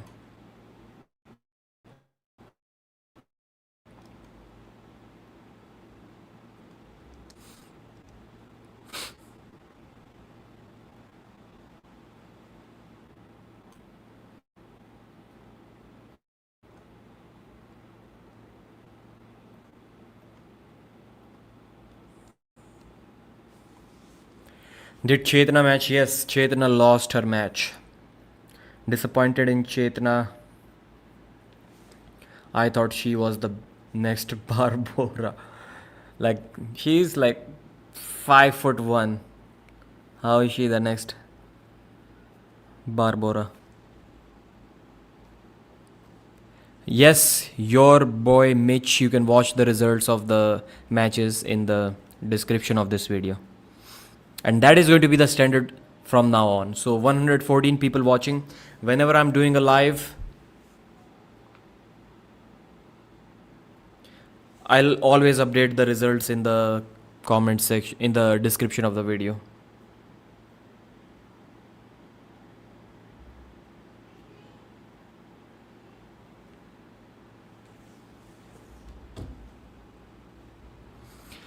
Is engineer there as a chief guest? Who's the engineer? Who's the engineer that we're talking about?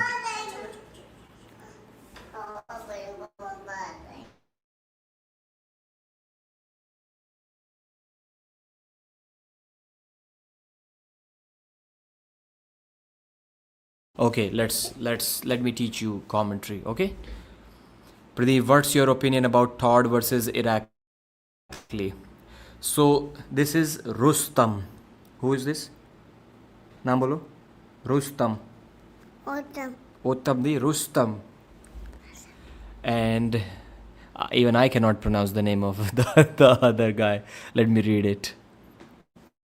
Man, Roman, change these fonts, man, if you are still watching this stream. It's difficult to watch. It's difficult to read. Binatov, yes, Binatov. Binatov. Bolo? Binatov. Yeah, that he can pronounce. R and L, these are the words. The R and L he cannot pronounce yet. What a wholesome picture.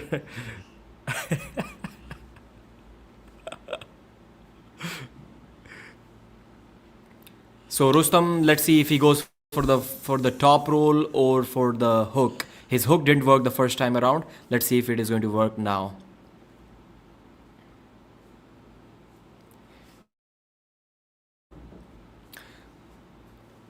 This time, yeah, top roll. Rustam has changed the strategy and it is working perfectly fine for him. He goes for the top roll win. Thandi hai, to nahi pi jayegi. Too cold for you. It literally has ice in it. He's not going to drink it for sure.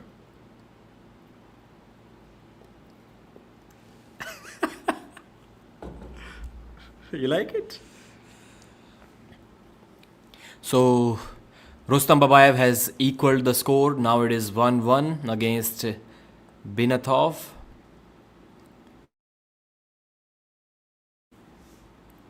Future commentator for our kids. Where did little Pradeep get a Nugo doll? Where is it? Where is the Nugo doll? Pradeep adopted. Among all the matches of GvW, who are the ones who won? Pradeep. Again, that is going to be a standard from now on. You can just go to the description of this live stream that you're watching. Just click on the description and you'll see all of the results there. Todd versus Irakli. Man, this time I'm getting a feeling Irakli may pull it off. He won one round last time too. There is a possibility that he can win. I won't be surprised. That's a 50-50 match in my opinion. Can you beat Matt Rhodes? Man, he's strong. He's strong. Left-handed I can. I think I should be able to beat him, right? I'm not sure. He's for sure a lot stronger than me. Like he can do a bunch of muscle ups and stuff. One arm pull up. I know he's a lot stronger than me. Left-handed I'll still beat him. I don't think his hand is strong enough to top roll me. And in a hook he won't have any chance against me at all.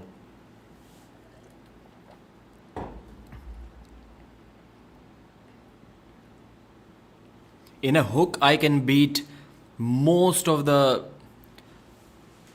60 kg Indian arm wrestlers. I would say almost all of them, except for maybe like 2-3 guys. In a hook, I can beat like basically all of them.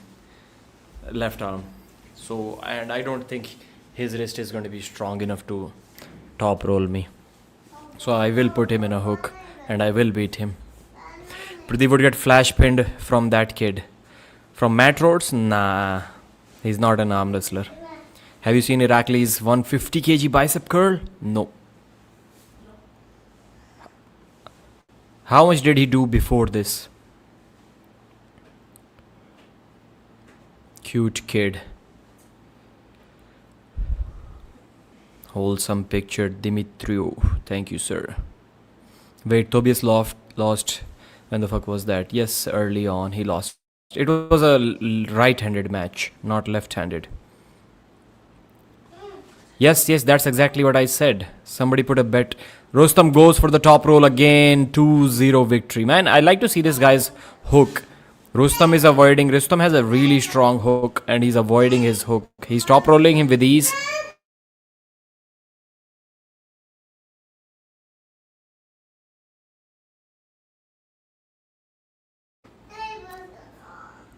Future commentator.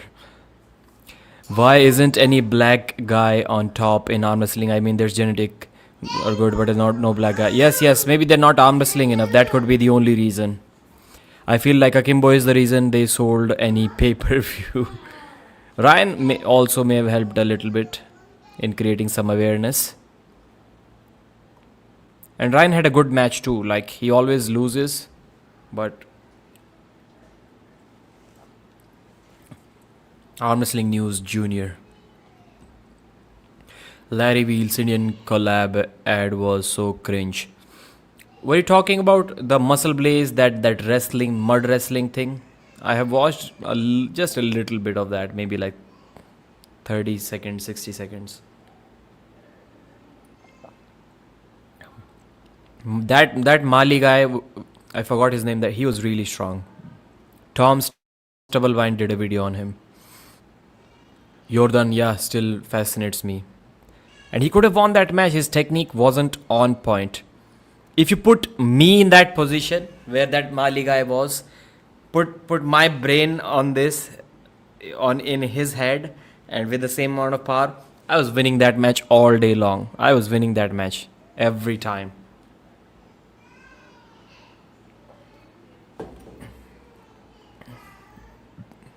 I haven't arm wrestled too much, so I haven't really faced... I cannot get offensive against guys, but I don't get this part when you're like in a hook, you're curled in and you're like an inch above the pad, all the position. How can you lose from this position? Can somebody explain this to me? Just stand up, bro. Come on, man. Initially, Your opponent has a lot of power. So if you hit your opponent here, then you can be brought back. It's not a big deal. But if the match stays there for like 30 seconds, 20 seconds, 15 seconds, at this point, come on, man. Just stand up and push him down. What are you even doing? Bacho versus Jordan Fresh. I think Bacho will win that match. But for sure, it won't be as easy as it was at the WAF event.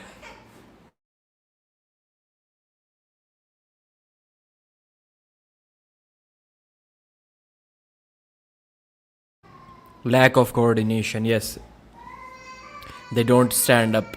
I can see that if I'm in a situation, in a position like this, right arm, I also couldn't do that. Don't have that confidence, that side pressure. But left, I can pretty easily do that.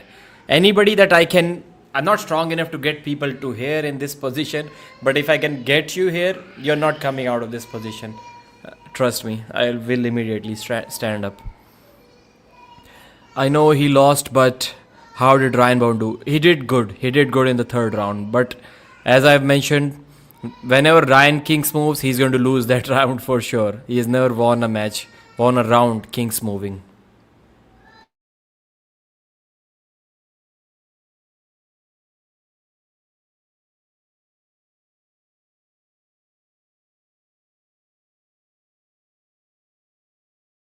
Can you beat Ryan? No. Of course I cannot. I know he lost. I think Jordan hook Irakli. No, man. But Rustam hooked Irakli. Yeah. So it is possible. I think he can. Yeah. I think he can.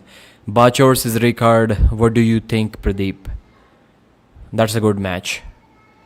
That's a good match. Hitesh World. Chetna haar gayi, bhai. Can you beat Ryan if you use two arms? Of course I can. Of course I can. Frank versus Nugo. I can find a live stream of a German Arm Wrestling Championship but not GvW. So GvW live stream, it is on Ryan's pay-per-view model or membership page, I should call it.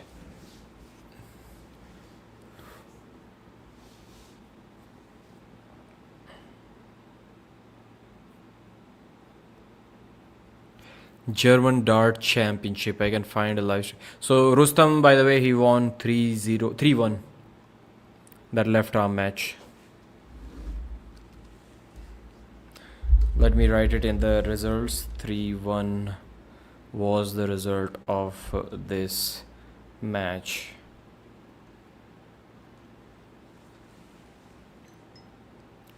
Tarkhan Muzafarov is coming to the table once again.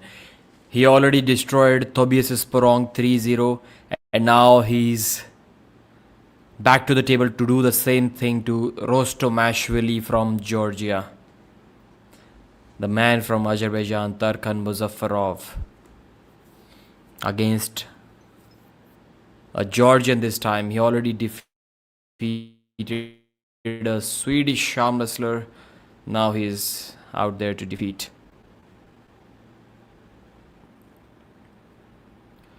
Georgi Rostomashvili. 102 people watching the stream. My stream. Krasimir versus Rustam would be good, I think. Yeah, that's a cool match. That is a cool match. Both arms, I guess. Man, just get these matches over with.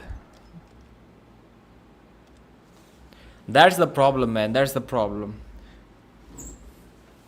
That many super matches, it's difficult to get excited about them. I started the stream already an hour late. I knew this would be the case. And I'm still getting bored watching this.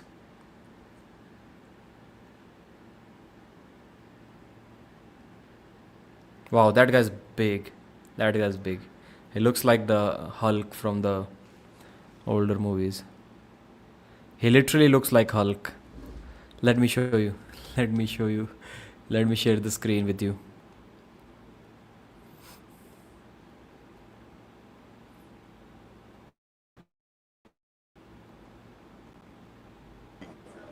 Lots of screen. See this guy. Isn't he looking like the Hulk? Lift. That's the Hulk, right?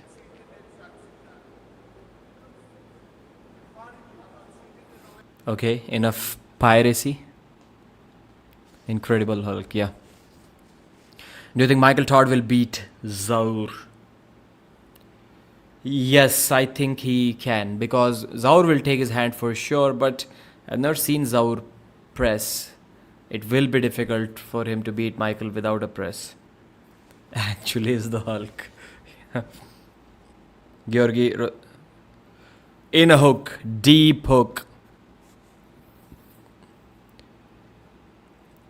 Muzafarov is looking patient. The Georgian Hulk pins him. Too much side pressure. This guy is strong. We're not sure about Muzafarov's left. If his left is anywhere near his right, then anybody who beats him on the left deserves some recognition. And that's what Georgi Rostomashvili is doing as of now. That was a good hook battle for a few seconds, and then a single side pressure surge proved to be way too much for Muzafarov, Tarkhan Muzafarov. Any predictions about the Zaur Paizulaev versus Georgi Dzeranov match? Who do you think is going to win? I think Zaur should win. Like, if we had not seen the Georgi versus Revaz Lutidze match, how easily Georgi won that match by forcing the hook, everyone would have said that Zaur is going to destroy him. How is this even a match? So can Georgi do the same to Zaur? Can he put him in a hook? I doubt that. Revaz Lutidze is not that good of a top roller. Like, how do you hook Zaur Paizulaev? Let's see. We'll see if that can be done or not.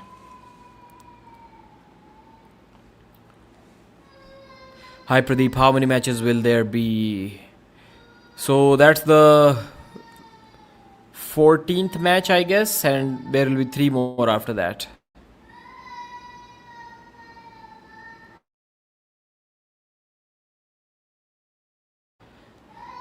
Zaur wins, give Devon. Okay.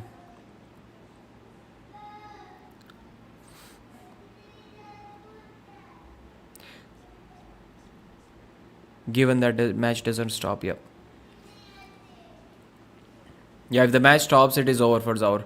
This time, Muzafarov top rolls, but couldn't quite get the win. There is an elbow foul on Georgi though. Georgi Rostomashvili.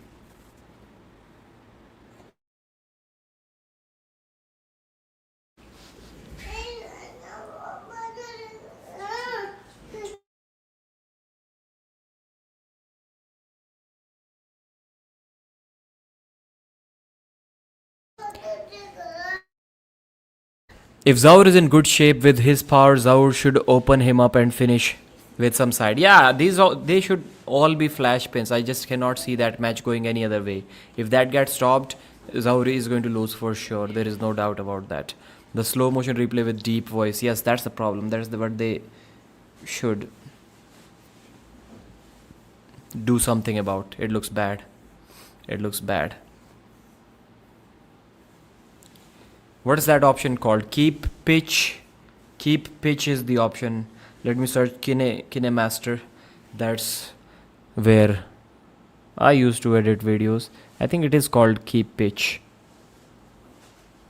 That's the option that you need to select to avoid that. When you increase the speed, keep pitch. Yep. There's the option. When you increase the speed or decrease the speed, there's a keep pitch option that you need to enable. Wow.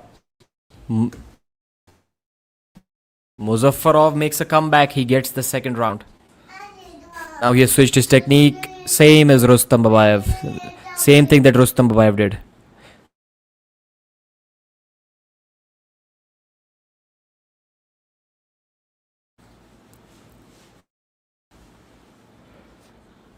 So the score is now 1-1 and it is looking difficult for the Georgian.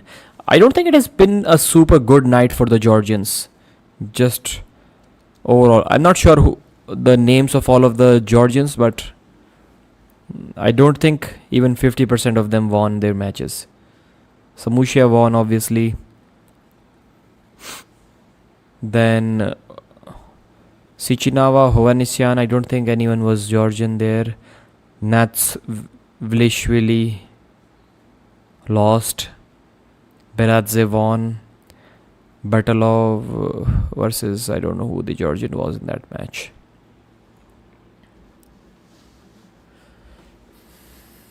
Alright, this third round of this left arm super match, the second left arm super match of the night, or maybe the third. But one thing I'll have to say, there have been very few clean sweeps on this card. That is interesting. So 1 clean sweep, 2, 3, let's see, 1, 2, 3, 4, 5, no. 6 clean sweeps out of 14 super matches. So it's still okay. Anything less than 50% is really good, I would say.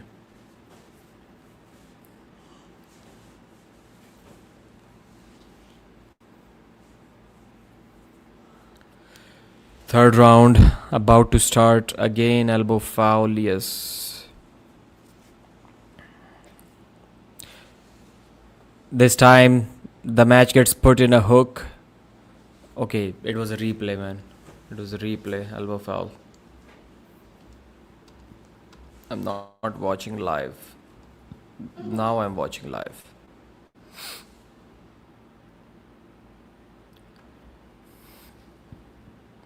Come on, man, just end this. The Georgian puts him in a hook again, and this time he wins. 2-1. Interesting match, interesting back and forth. So the Georgian, Rostomashvili, he is a hook arm wrestler, and Muzafarov was also a hook arm wrestler in the first round until he realized he needs to change his technique, which he did in the second round. It worked for him. He won that second round with a top roll, but then Rostomashvili made a comeback again in the third round, put him in a hook, and got the job done. Too much side pressure from the Georgian Hulk. This is the guy, they call everyone Hulk. This is the guy who literally looks like a Hulk. His face looks like a Hulk. He should be the Georgian Hulk.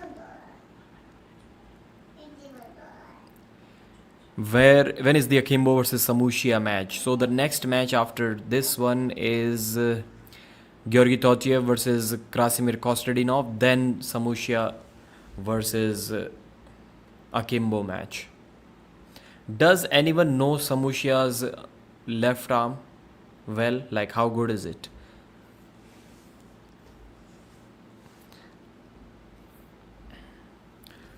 I think Akimbo beat Arthur Makarov on the left. He beat him.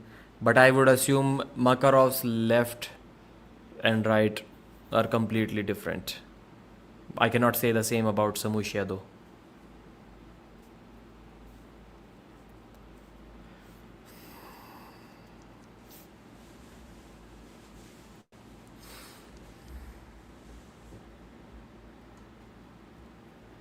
Just end it, Georgian Hulk. Put him in a hook. Yeah, he puts him in a hook. The match is over. Georgian Hulk, Rostomashvili won the match 3-0. 3-1, not 3-0. That was a good match. Georgi Rostomashvili won 3-1. I have updated the score. The score, the description of the video where I've mentioned it, it's missing one match and one match only. I'll show you. That was the match where Akobadze, the Georgian, won 3-0. This guy. They've not mentioned it. Ryan did not mention it in the community post which he made. I copied the name of all of the matches from his community post.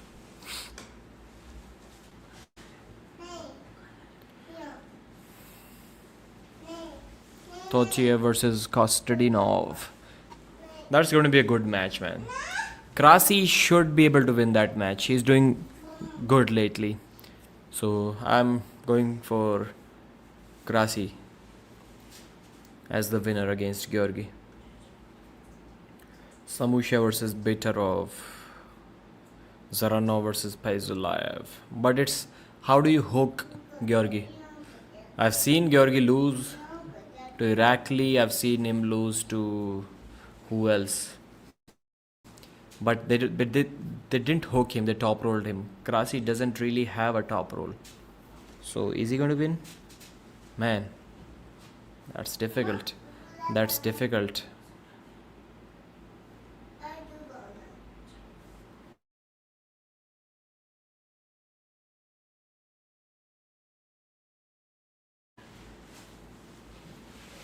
Georgi Tortiev is making his way to the table.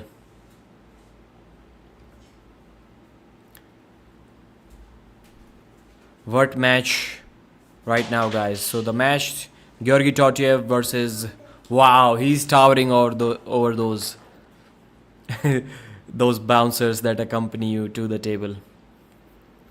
They were looking big. They're still looking big, but this guy is huge. I think he's 6'6". He may be taller. I think he's taller than Devon. Georgi Tortiev is taller than Devon. Perfectly built 95 kg top roller.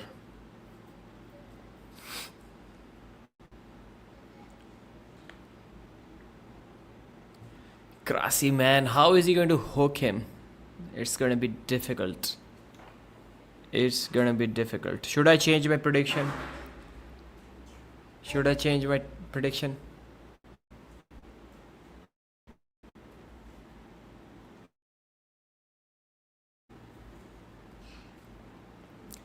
Krasi versus Georgi Tortiev. What is your prediction? Let me know about that.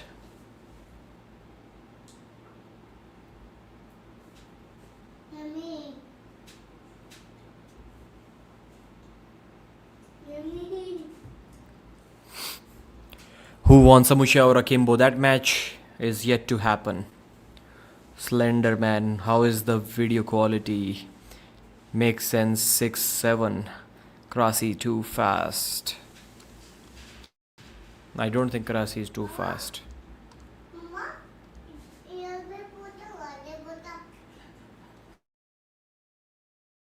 Mindaugas versus Ustinov prediction. I think Mindaugas should win that match. I cannot say he's the bigger guy because Ustinov, I'm not sure how he was making weight to 70 kilos. He has massive arms. It must be really difficult for him to cut to that weight. So I think structure wise they're kind of similar. Of course Mindaugas is taller. He's like 5'11" almost. I feel bad for Gennadi's sister. Krasi versus Georgi. Of course, Georgi doesn't want to do anything with Krasi without the straps. Man, I'm going to go with Georgi Tortiev in this one. I'm changing my prediction now. I haven't even seen the first slip yet. So, I think it's still a valid time to change the prediction. Krasi flops his wrist to get the strap. He got the straps. I think Georgi is also pretty happy within the straps, because he needs that strap for the defensive low hand top roll. And I cannot see how Krasi is going to deal with that. I don't think he has the kind of flop press that he used to have many years ago.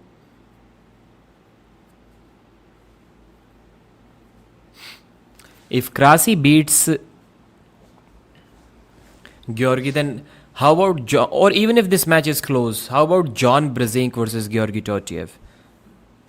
That match can make sense. I think John is going to top roll Georgi because it's difficult to contain John's pronation. Hooking has been a more effective weapon against him lately. So I would like to see Georgi Tortiev versus John. I think it's a good stylistic matchup for John Brzezinski. They're removing the straps now. Come on, man.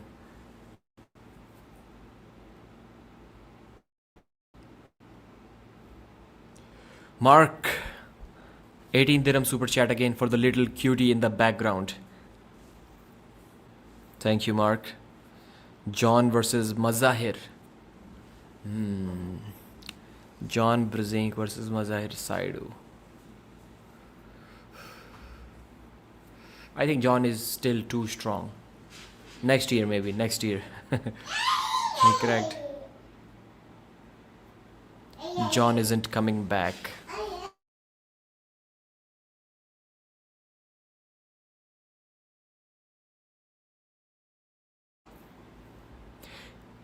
Even if he's weaker now, yes.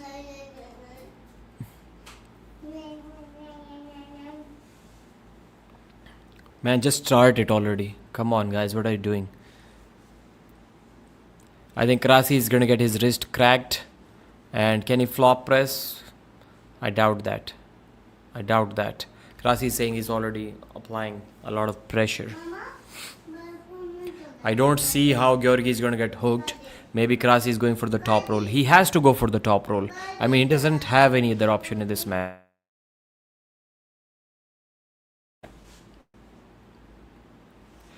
Wow, Krasi is hooking him. He has hooked him almost. Yep.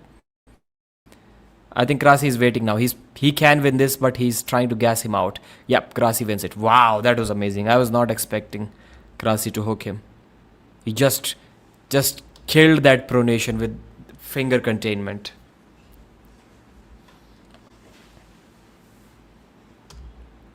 What is Georgi complaining about? What is Georgi complaining about? I have to see that. Krasi, that's amazing, man. Too fast. I said it too fast. Yoshi versus Irakli. Yep, that's a cool match.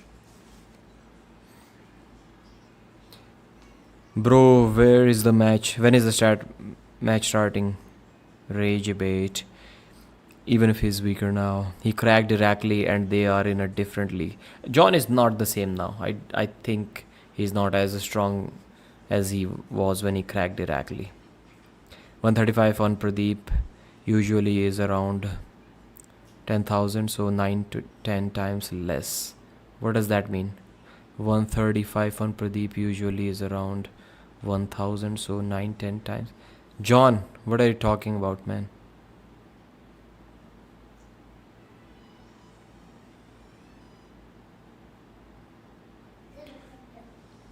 John would get slaughtered by Georgi? No, I don't think so. Wow, Krasi hooked him without the straps too.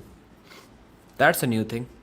Because I remember watching Georgi versus Zaur, not Zaur, Zurab Beradze. And Zurab couldn't keep his wrist at all.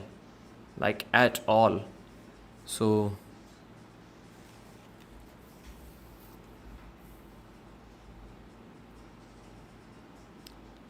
did Bowen put up a fight? Yes, he did. Yes, he did. Zurab gave trouble to Georgi in the first round, so this isn't a surprise to me. Yeah, his wrist is weaker than Krasi for sure. Arm power may be similar, but wrist is weaker.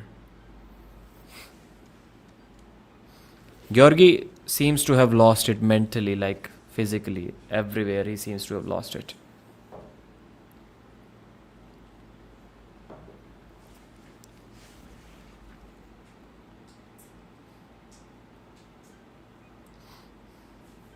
Pradeep versus Henry Neringai.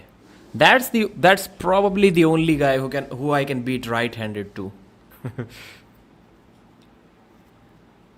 Otherwise I cannot beat anyone right-handed. This man hooked Levan 7 years ago. Yeah. It was 8 years ago, I think. Not 7. Was it like Morozov versus Kordecha, the third round? Which match you're talking about, Hank? This Krasi match? Morozov didn't hook Kordecha in the third round.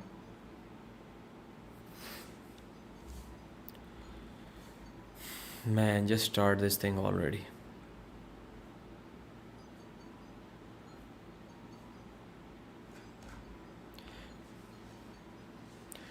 Did you see the message on Instagram with PPL owner inviting Devon to season 3? No, I did not. I did not. I'll talk about it in a video for sure.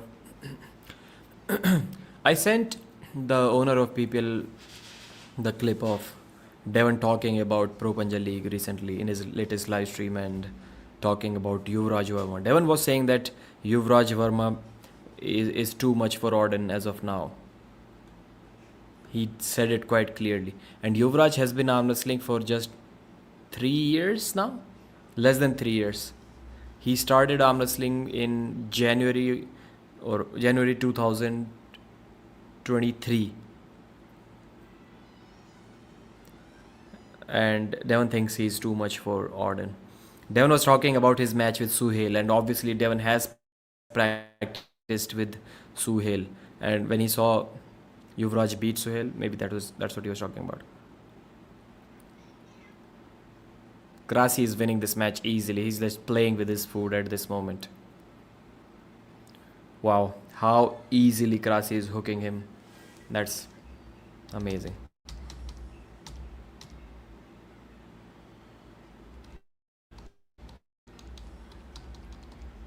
2-0 Krasimir Kostadinov.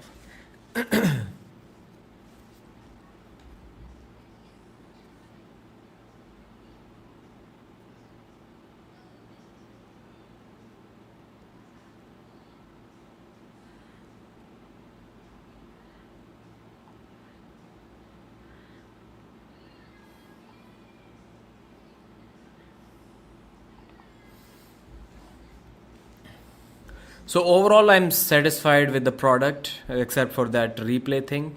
One, and the replay, the audio is messed up in the replays. And the second thing is, come on, man, 17 super matches? Are you kidding me?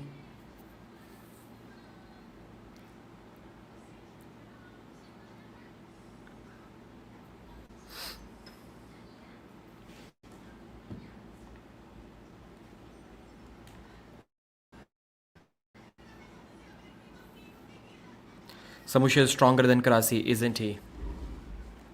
No, of course not. Nirmal Devi is the number 1 female arm wrestler in India. Did you ever grip up with her, Pradeep? Yeah, I would like to have a super match with her. When I gripped up with her, she was tired. She had like 10-minute intense training session with her coach. After that, of course, I showed up late to practice. Of course, I waited for a moment where she was tired.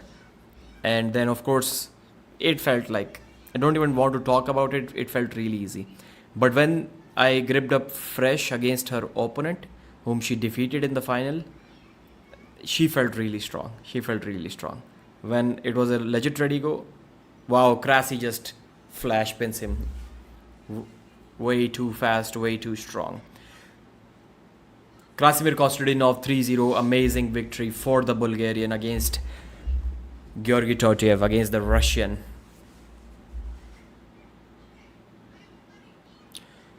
So when I arm wrestled with Yogesh Chaudhary, whom Nirmal defeated for the number 1 crown, she felt good, she felt strong. When it was a legit ready go, I was able to contain her, but then I thought, let me try to stop her hit, and she took my wrist.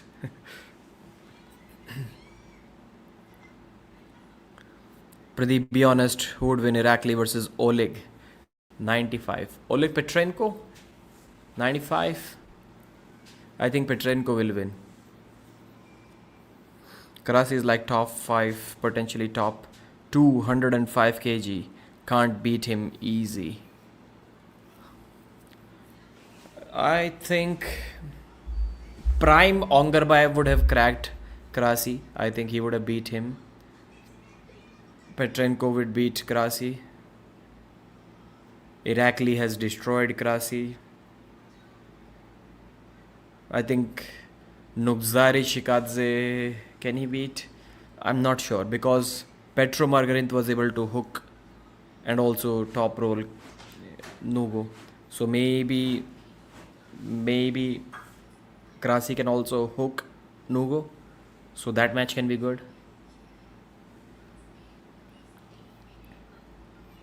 Krasi versus Margarint. I would like to see Grassi versus Nugo. How about that?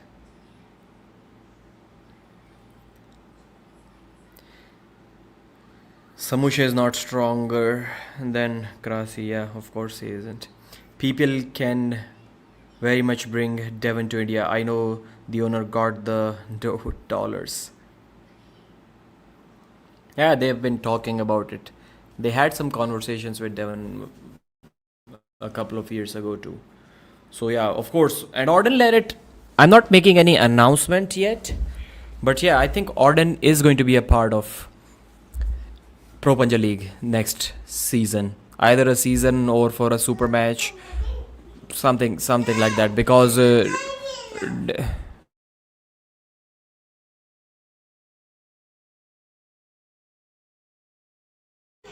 so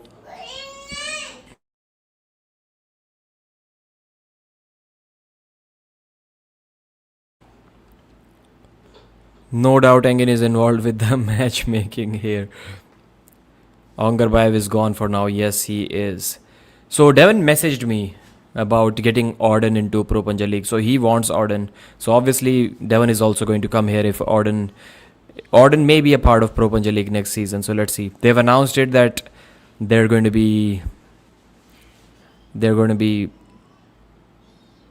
inviting foreign athletes. So that could be a good level to start, because we cannot invite like really high level arm wrestlers over here, otherwise they would have to compete among themselves. We'll have to invite arm wrestlers of a caliber where they can be matched with Indian arm wrestlers. That should be done in the first season. So I think Orden can be a good mix. Who else can you suggest, like in weight category or super heavyweight?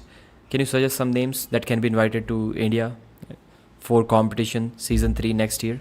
Just give me some names, but they have to match well with Indian arm wrestlers. So Paizulaev versus Gasparini, I think that's a cool match.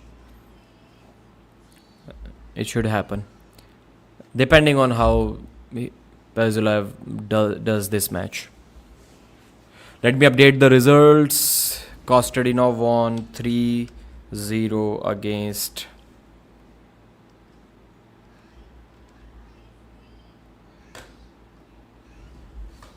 So Larry Wheels beat Akimbo pretty easily on the left arm few years ago. That was 3 years ago, I think. So let's see how good Samushia's left is. Akimbo may have improved a lot since then.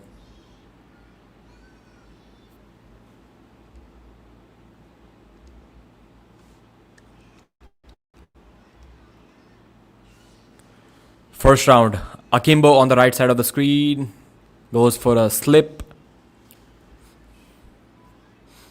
Right side of the screen from this angle. From the main angle, he'll be on the left side of the screen. Yeah. So he's going to have the buckle on his hand. Now you can guess the side that he's going to be on. Let's see how many likes this GvW official live stream has on Ryan's channel. 52 likes. So they have sold at most 1,000 pay-per-views. At most 1,000 until now.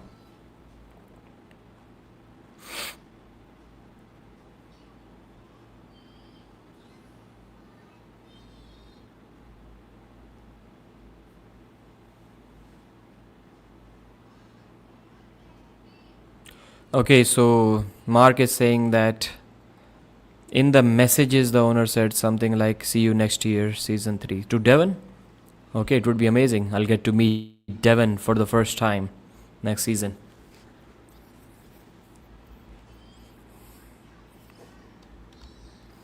Let's see if some names have been suggested in the chat or not. Chetana is only noticeable because of Bowen.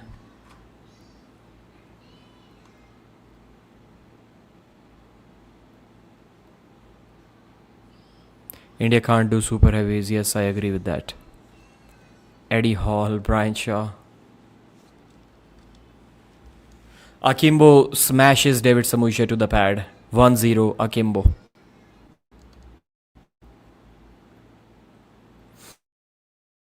I don't think Samushia is going to be able to stop Akimbo. Brian Shaw, Eddie Hall. I don't think they'll be interested.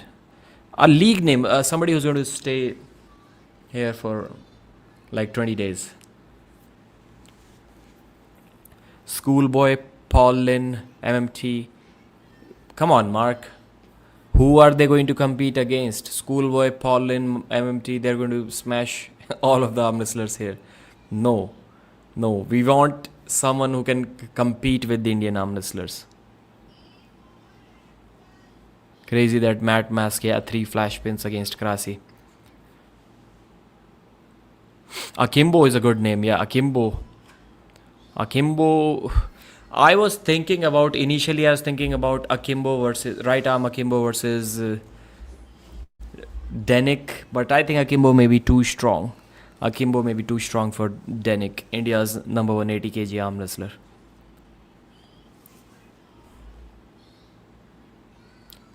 But yeah, they can tell Akimbo to compete in the 90 kg class. It isn't really a problem. That can make sense.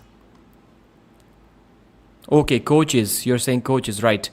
I talked with Paul and like, bro, should I ask PPL to get you as a coach next season? Season 2, he was okay. Like, I think I had some conversations with him more than a year ago, 1.5 years ago. I don't remember what those conversations were. But he has a problem. He's very much interested in coming to India. But staying there for so many days, I think he can manage that. I'll have to ask the owner of PPL again if he's up for inviting American arm wrestler as coaches or not.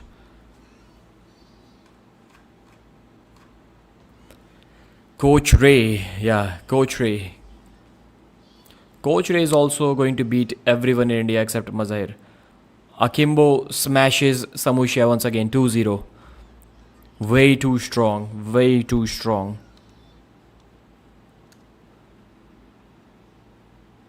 He's like literally playing with him.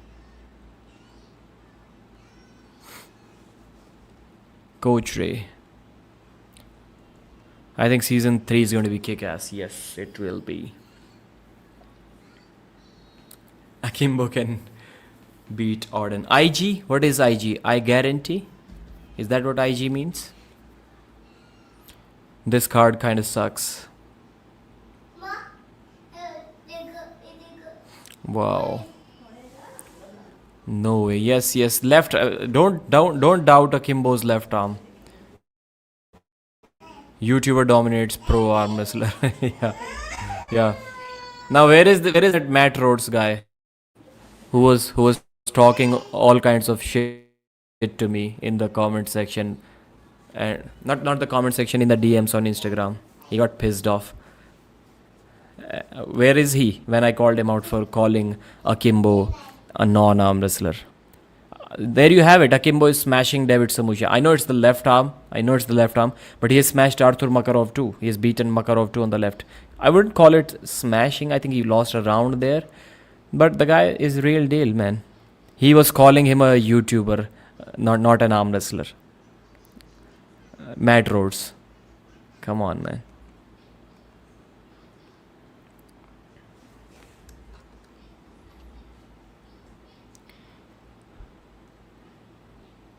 False start on Akimbo.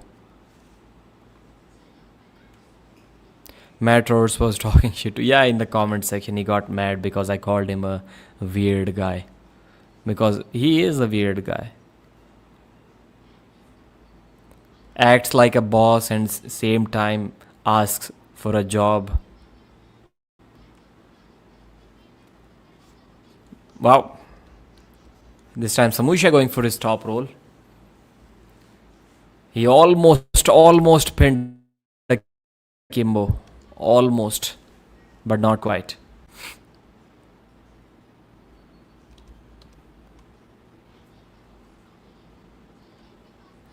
Orden can beat these guys. This is a left arm match, so we cannot really say anything. Of course, Orden is not beating Samushia on the right. Invite Tom Stubblebine in PPL. That's a good name. And the way he's uploading videos, It doesn't look like it looks like he may have left his job. He's uploading everything as soon as it happens on YouTube. So if he's doing that while having a job, I would be surprised. I don't think Tom Stubblebine has a job as of now. Just judging by the way he's uploading the videos so fast. I mean, he just plays the video and just talks about it and uploads it without any editing or anything. So it doesn't really take that much time. And also many times he's saying in the videos that I'm watching this video for the first time. Bro, what's the thing that you're going to provide us? Your point of view if you're just watching it for the first time. No, I don't do YouTube full time. Tom Stubblebine is a good name. Pradeep, have you ever grown long hair? No. I don't have that much hair on my head.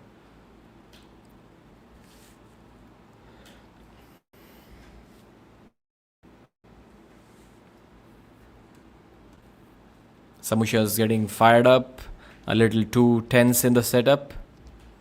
The referee is ordering the referee's grip. You versus Chetana. That super match will happen. That super match should happen someday. Aussie arm wrestler. No. We don't want high level arm wrestlers too strong, who are too strong, but not, come on, guy. Not. Wow, Samushia top rolls Akimbo. As soon as I said that Akimbo is playing with him, now Akimbo is getting played with. Wow. Like, how did he not realize the top roll is going to work for him? Why did he try to hook even in the second round and got easily pinned by Akimbo? KSF Academy released a bomb of a video and Tom and you are quiet about it. Not everything. Everything? What? KSF Academy released what video? I have subscribed to him, but I have not watched the video that you're talking about, Mark. Artem Ternenko, that's a good name. That's a good name. Let's see. First, I'll ask them if they are up for suggestions or not. Only then I'll suggest them some names. Can someone give me a rundown of the scores so far of every match?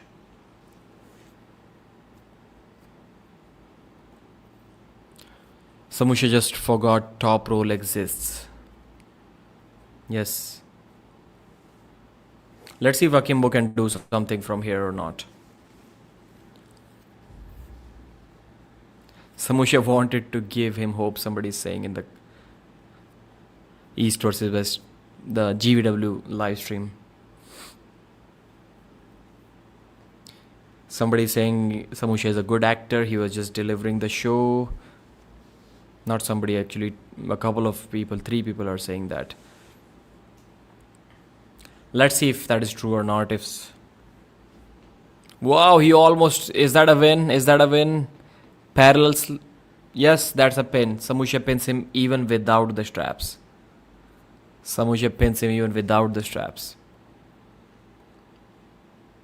Invite Travis Bajan, PPL Season 3. I don't think Travis is going to come. Lots of right arm hook pullers top rolling with their left arm. Yep, that's the thing. Tell us about your stats. What stats? Don't have any stats. Apparently Ryan cussed out pullers like Tawheed Sheikh after Tawheed lost to Katuria. Okay. I've seen the messages. They shared the screenshots too, I think. I saw those screenshots. Oh no, Matt Rhodes was right all along. Which match is happening right now, guys? The match is happening between Akimbo and Samushia. The score is 2-2. Yeah, this sounds a little shady. How did Samushia not realize after the first loss that he can easily go for the top roll? Why did he try to hook in the second round?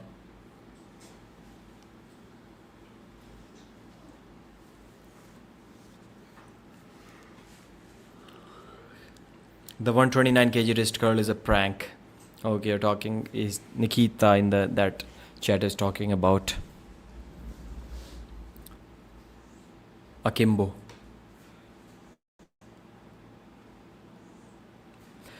Georgia win any match? Yes, they did win matches. Samushia won his match. This time we're to the straps. We are to the straps. Siddhant versus Denik. Siddhant will win. I don't think Denik is at the same level. Ryan did get beat bad in the sense the score was 3-0, but the third round was interesting. It was interesting. Ryan forced Eldar to intentionally foul in that round to get a restart.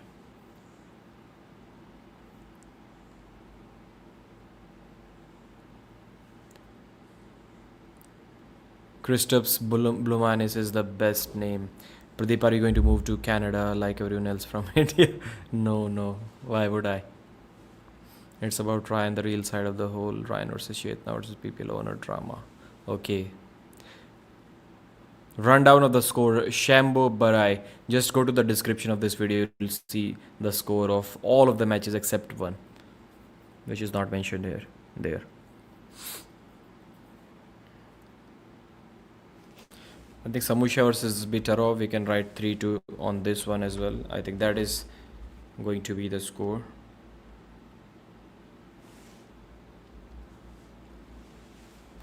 I don't see Akimbo winning from here. I think he would have lost 3-0 if Samushia top rolled from round 1.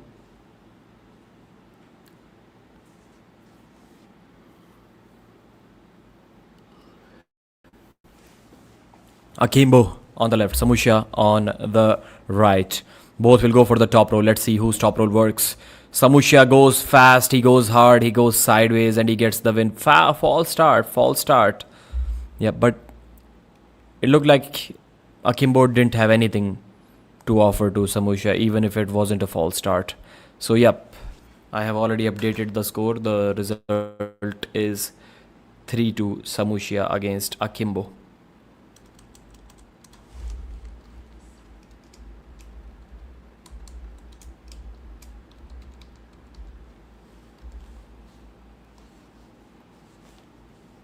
So Samushia won both of his matches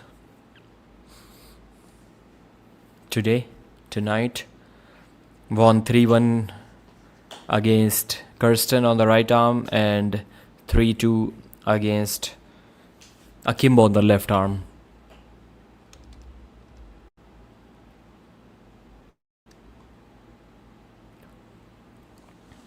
Final round of this second last match of the night. Can Akimbo surprise the world?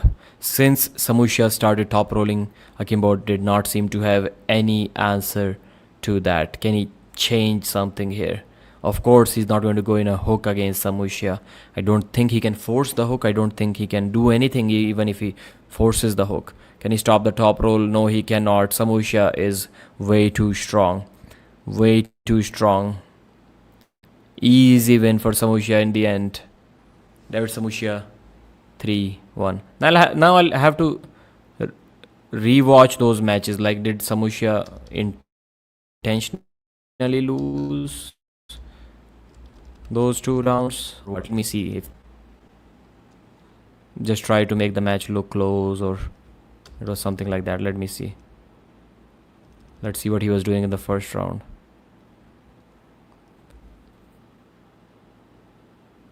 Yep, he tried to hook. Didn't look like he intentionally lost that first round. Let me check the second round again. Second round he was trying to go for a back pressure or top roll sort of move. So why didn't it work in the second round? Again, it didn't look to me, either he's a very good actor or it didn't look to me like he was acting.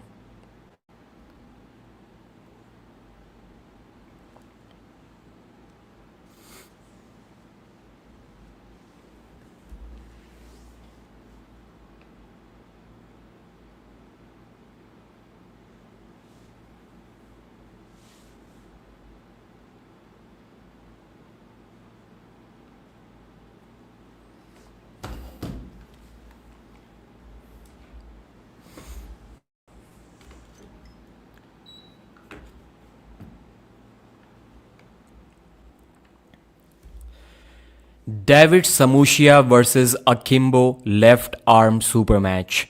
Earlier this night, Samushia already competed on the right arm against Kirsten. It was a good match. Samushia won 3-1, but Kirsten did give him a tough fight. Samushia had to fight throughout the match, almost in the entirety of the match, with a slightly broken back wrist. So his cardiovascular system must have been a little bit gassed out.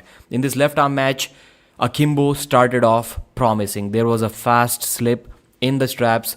There was an easy top roll from Akimbo. He shocked everyone.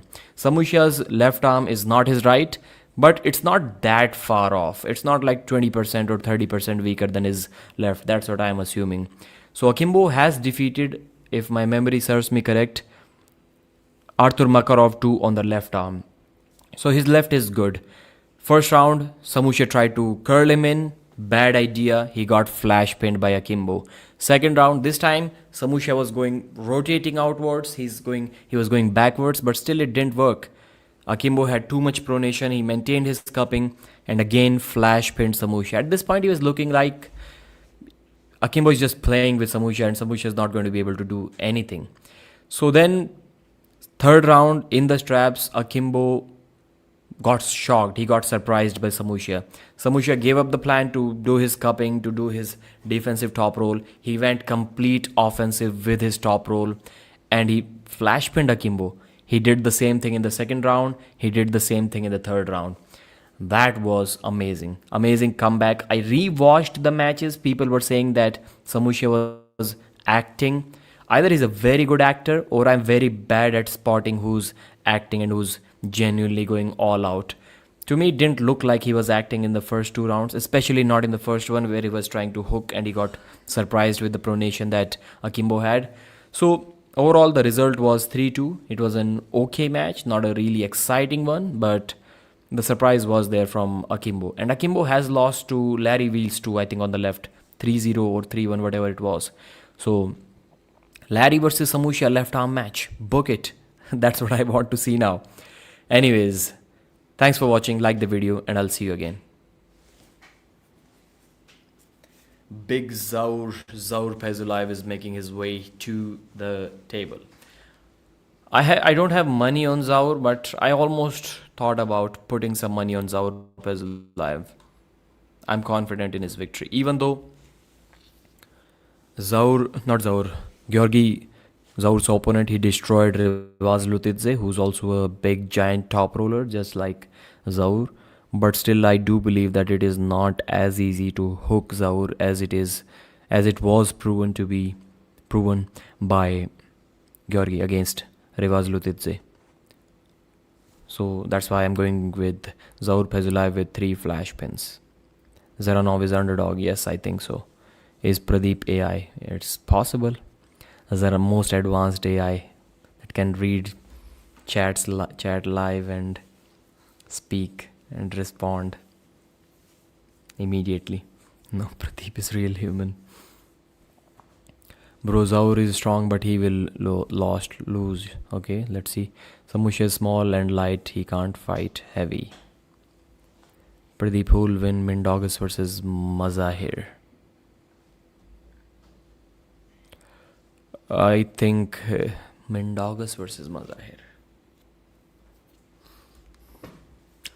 I think Mazahir will win that match. He'll have way too much horsepower for Mindogus to handle. I know you can say that Mindogus destroys Coach Ray and Coach Ray beat Mazahir, but that was a while ago, man. Mazahir is a completely different human being now. And even then, he was easily able to flash pin Coach Ray 3 times. So I think he can do the same to Mindogus. I think he will win. The size difference is going to be too much. But if he gets stopped, and it is a possibility, I'm not denying that. It is a possibility that he can get stopped and then he'll get destroyed by Mindogus. Mazahir does not have any endurance. If he gets stopped, he will lose. Both going for a top roll. Good. I think Dzeranov may slowly be changing himself, turning himself into a top roller now. Oh, look at the physique on this guy. 135 kilogram of solid muscle.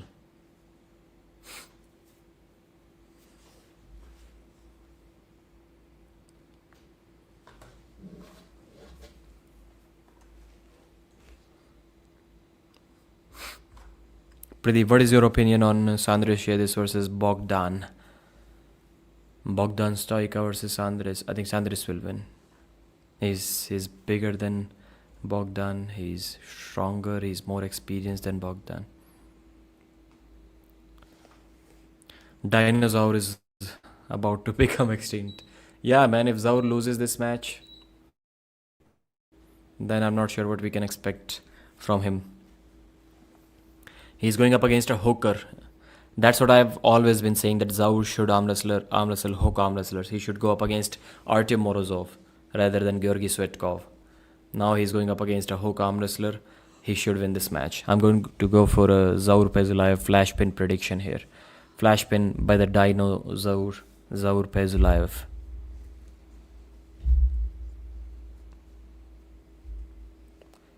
Oh no, he gets stopped.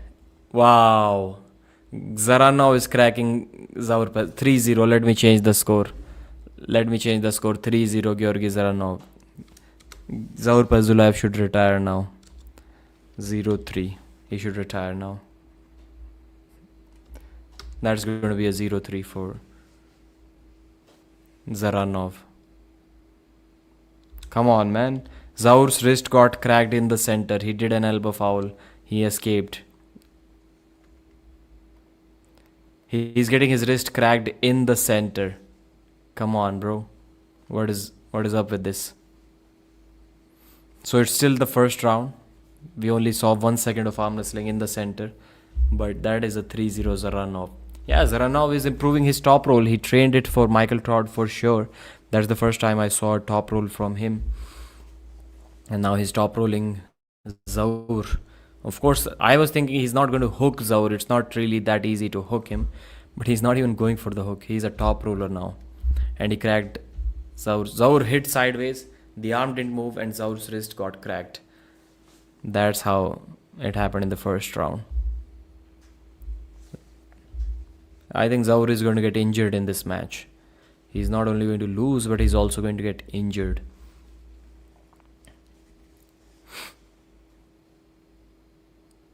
This time, good pronation.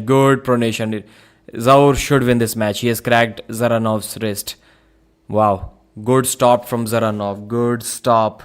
Zaur hits sideways. It's a battle. Dzeranov is coming back. Side pressure. Now he cracks Zaur's wrist. And Dzeranov wins it. Amazing first round battle. Georgi Dzeranov wins 1-0.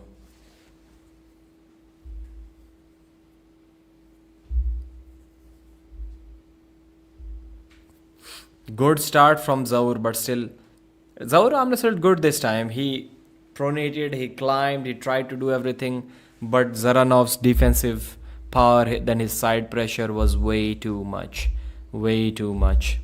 Dzeranov is just overall a much better arm wrestler.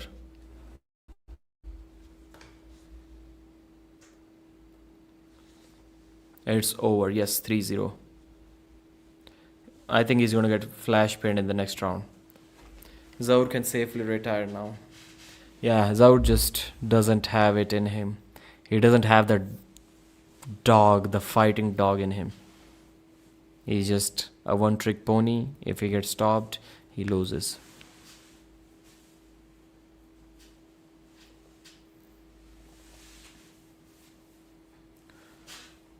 It does not look good for Zaur. Yes, it doesn't.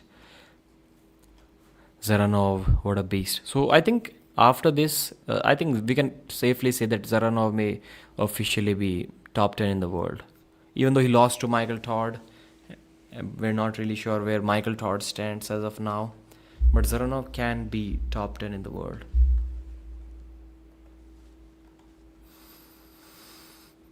Zaur versus Corey West. Yeah, make it happen. That's a good match. Zaur could make a miracle now. No. Pradeep's left versus world. Dzeranov is so underrated. I think Georgi Svetkov beats Georgi Dzeranov. Yeah, I think so too. Georgi's arm is much more powerful when he cracks the wrist. And he will crack the wrist.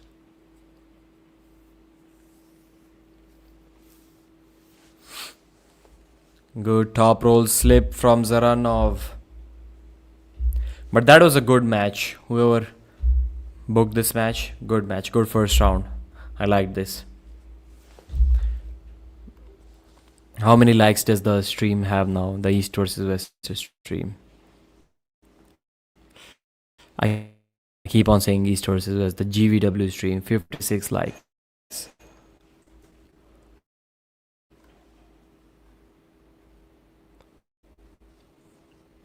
Ladies and gentlemen, match of the night. After this round ends, I'll show you the results so far. And maybe I'll also recap the results in a video form after this is over.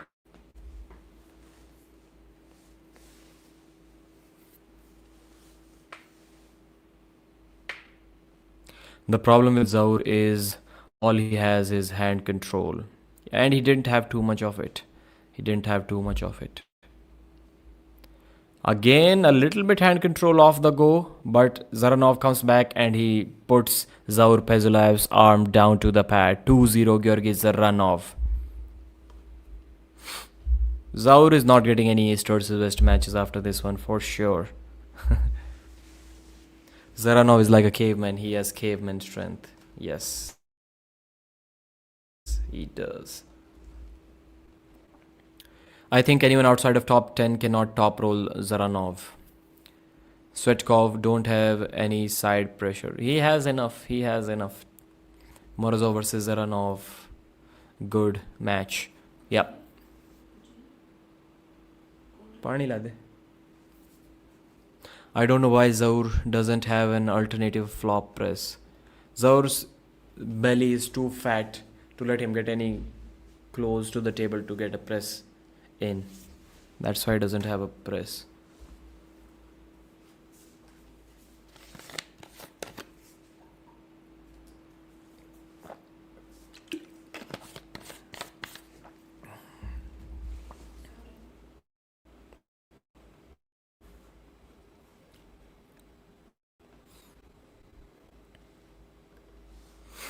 Svetkov don't have any side pressure. Dzeranov also beats the rat. I'll bet one round. Can you beat Orden's left? No way. What are you talking about, man? Dzeranov versus Kurdecha in your opinion? That's a good match. I think Dzeranov may be a little too much for Kurdecha. But still, it will be better than this match, I think. Yeah, Dzeranov should be getting some matches after this one. Does not beat Morozov. Because Morozov, I don't think he's going to top roll Dzeranov. And in a hook, it can be interesting. And we have to keep in mind that he's not the same. Artyom Morozov is not the same that he used to be. His wrist got operated recently. So we're not sure when he's going to be back on the table. If you shook his hand, you know what I'm talking about. Big hands, and he made me feel like a little kid. Someone in this chat, like 1 hour ago, said Zaur will flash pin air miss round 1. Dzeranov does not be... Elbow foul from Zaur Paizulaev still cannot do anything against Dzeranov despite the elbow foul. So Zaur's power belly did not give him the win this time. In this main event of GvW Sports first event, we have a clear winner here. And it is Georgi Dzeranov, 3-0 win against Zaur Paizulaev. The final round is about to start.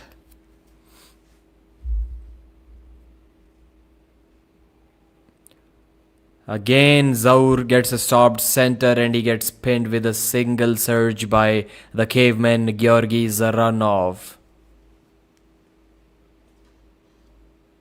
I was saying that Zaur should go up against hook arm wrestlers. I was happy that he's going against a hooker, but even he top rolled Zaur. So, yeah, it didn't quite work out the way I was expecting it to work out. So, the caveman, he should get some matches. Kurdecha versus the caveman, is that a good match? Can you suggest some good matches before I record the result video? Sergey easily. Abbas Rana can't crack Orden's wrist left hand. Bro, Abbas versus Orden isn't a match left-handed. Abbas is going to smash him 1,000 times in a row. That's not a match. Dzeranov versus Svetkov. Kurdecha is the most overrated arm wrestler on the East versus West roster. Only beat a crippled Georgi. He has flash pinned Georgi when he was just starting arm wrestling, like within his second year of arm wrestling. Zloty 2017. But even before that, Georgi had a very long match, so he was tired. Kalinchenko versus Zaur, maybe. Yeah, that's a cool match too, because Kalina did okay against Georgi Svetkov. He almost pinned him with a flop in one round. Kurdecha is the worst arm wrestler pound for pound. Dzeranov versus Jerry. I think it's a good match, yeah. I can suggest these. So let's record the result. The main event of GvW1. Georgi Dzeranov versus Big Zaur Paizulaev. There were a lot of expectations. Man, I fumbled again. So, the main event of GvW1. Georgi Dzeranov versus Zaur Paizulaev. Coming into this match, there were lots and lots of expectations from Zaur. Because technically this wasn't really his comeback match, but a comeback match in a sense that this was on a big stage, GvW stage. It was a main event. And in the gym, Zaur was looking stronger than ever. I was always saying that Zaur should go up against hook arm wrestlers and not top rollers against like Georgi Svetkov. He lost that match pretty badly. So he went against a hooker this time. I was expecting him to win. What do we see? The Georgi Dzeranov which we saw against Michael Todd, the top rolling Georgi, was back. He stonewalled Zaur center round 1. Zaur hit sideways, nothing moved, and his own wrist got cracked. He elbow fouled to get the restart. All of that happened within a second. After the restart, Zaur this time was able to take Dzeranov's hand. He was on the offensive. He maintained position. He pronated. He climbed. He did everything. But Dzeranov was holding him like that. Then he brought him back. And then he finished with a lot of side pressure. And before finishing the match, Georgi was able to regain his cup as well. After the start, just a second after the start, it was quite clear that this is going to be a 3-0 victory for Dzeranov because Zaur does not have any other move other than his top roll, and he doesn't have any endurance if he gets stopped. So this match was obviously over. Round 2, again Zaur tried to do something. He had a little bit of pronation going on, but Georgi's arm was way too strong. He brought him back. He pinned him with ease. Third round, he stopped the match right in the center. There was a foul on Zaur. Didn't matter after the restart. With a single surge, Georgi Dzeranov was able to get the win. So I was thinking that yes, Georgi defeated Revaz Lutidze pretty easily, but he hooked him. It is not going to be easy to hook Zaur Paizulaev's pronation, but he top rolled Zaur here. So Georgi is now a really versatile arm wrestler. And even though he lost to Michael Todd, we are not really sure about Michael Todd's position in the top 10, whether he belongs there or not. But after this win, I think Dzeranov belongs in the top 10 in my opinion. Maybe he's number 10, maybe he's number 9. I would like to see him go against Alex Kurdecha. If Morozov's wrist was healthy, I would like to see him go up against Artem Morozov. And as somebody suggested in the chat, I would like to see Zaur Paizulaev against, I even forgot what name was suggested to me, Sergey Kalinchenko. Yeah, that's where Zaur should be going as of now because he's not winning anything. He should be going up against a hooker, but I don't see a hook arm wrestler who wouldn't top roll Zaur in that top 10. So, yeah, it's not looking good. It's not looking good for Zaur as of now. He has lost all of the hype that he built around him during those AMC tournaments. That's it for this video. Thanks for watching, and I'll see you again. Zaur should drop down to 115 kg category. That would be the biggest weight cut in the history of arm wrestling. From 170 kg to 115 kg. चेतना हार गई प्रियांशु भाई. Strong and bigger cheater ever. Roman got fat. Yeah, maybe he's preparing for me. Right and left arm. The haters are now have to admit that MMT is strong. Kurdecha is not the same as before. Pradeep, who would win, Todzilla or Kalinishenko? Kalina. I think Kalina is going to beat Todd. He's way too big. He's way too powerful. I think Kalinishenko and Dave Chaffee are similar level as of today. And see what Dave did to Todd. Corey West PPL season 3. No, man. Why? Why would you suggest Corey West's name? What is he going to do here? As a coach? Yes, good call, Pradeep. But Kalina can't beat Sagov. Have they arm wrestled? What am I forgetting? Levan is built like Hulk, smart like Stark, and fast like Flash. Kalina's press is damn strong. Yeah, his press is strong lately.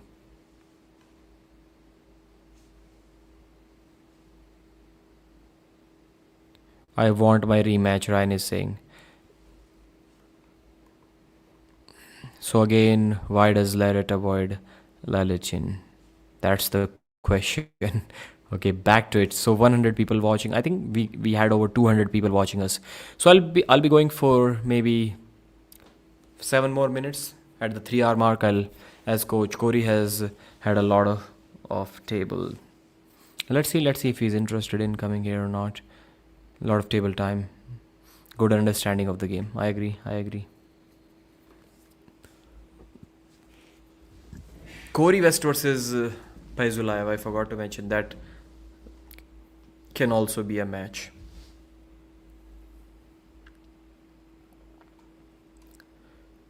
Okay, let me update the results here.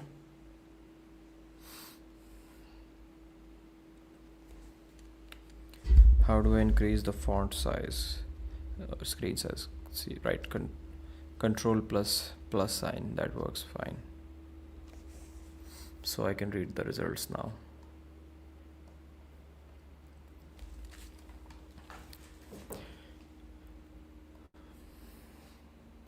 Does this give me an option to record my stream?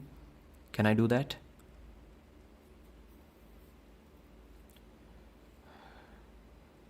There must be an option to record the video, right?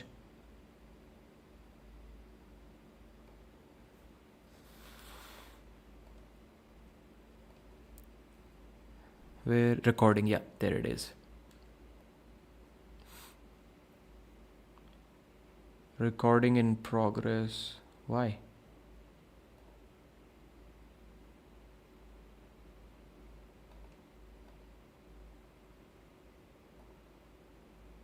It isn't giving me any notification that recording has been started. It just says recording in progress. So was it already recording? Stay in the studio until your recordings are uploaded.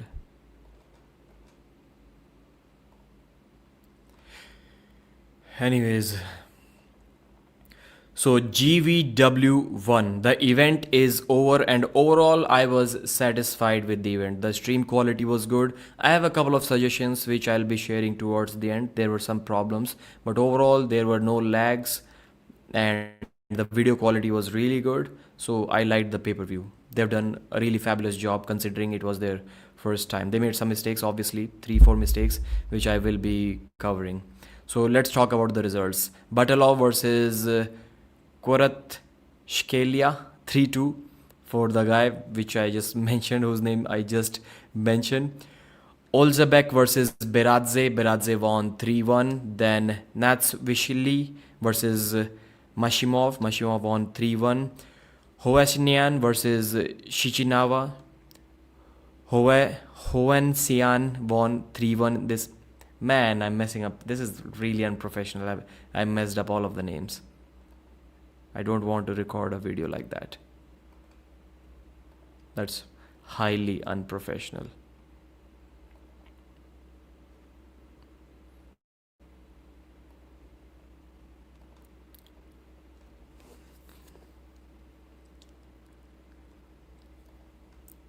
Let's see what the chat is saying, the comments.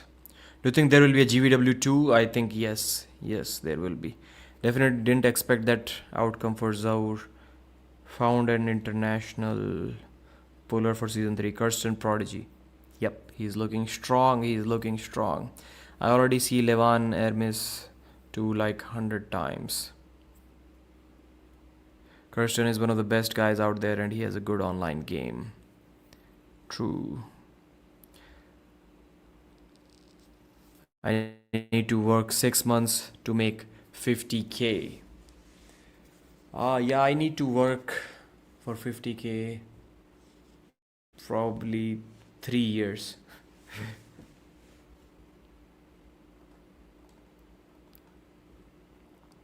Us normal Hummies don't get paid 50,000 to arm fight. Yeah. So one more retake.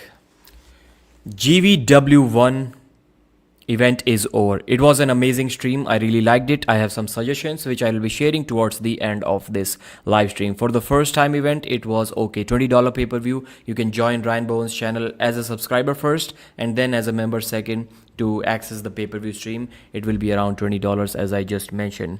Batalov versus Kvaratskhelia.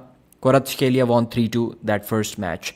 So these first 3 or 4 matches, they were available as a free stream as well. It was a mistake made by Ryan Bowen, which again I'll discuss towards the end of this video. Then Beradze won 3-0 against Olzhabek.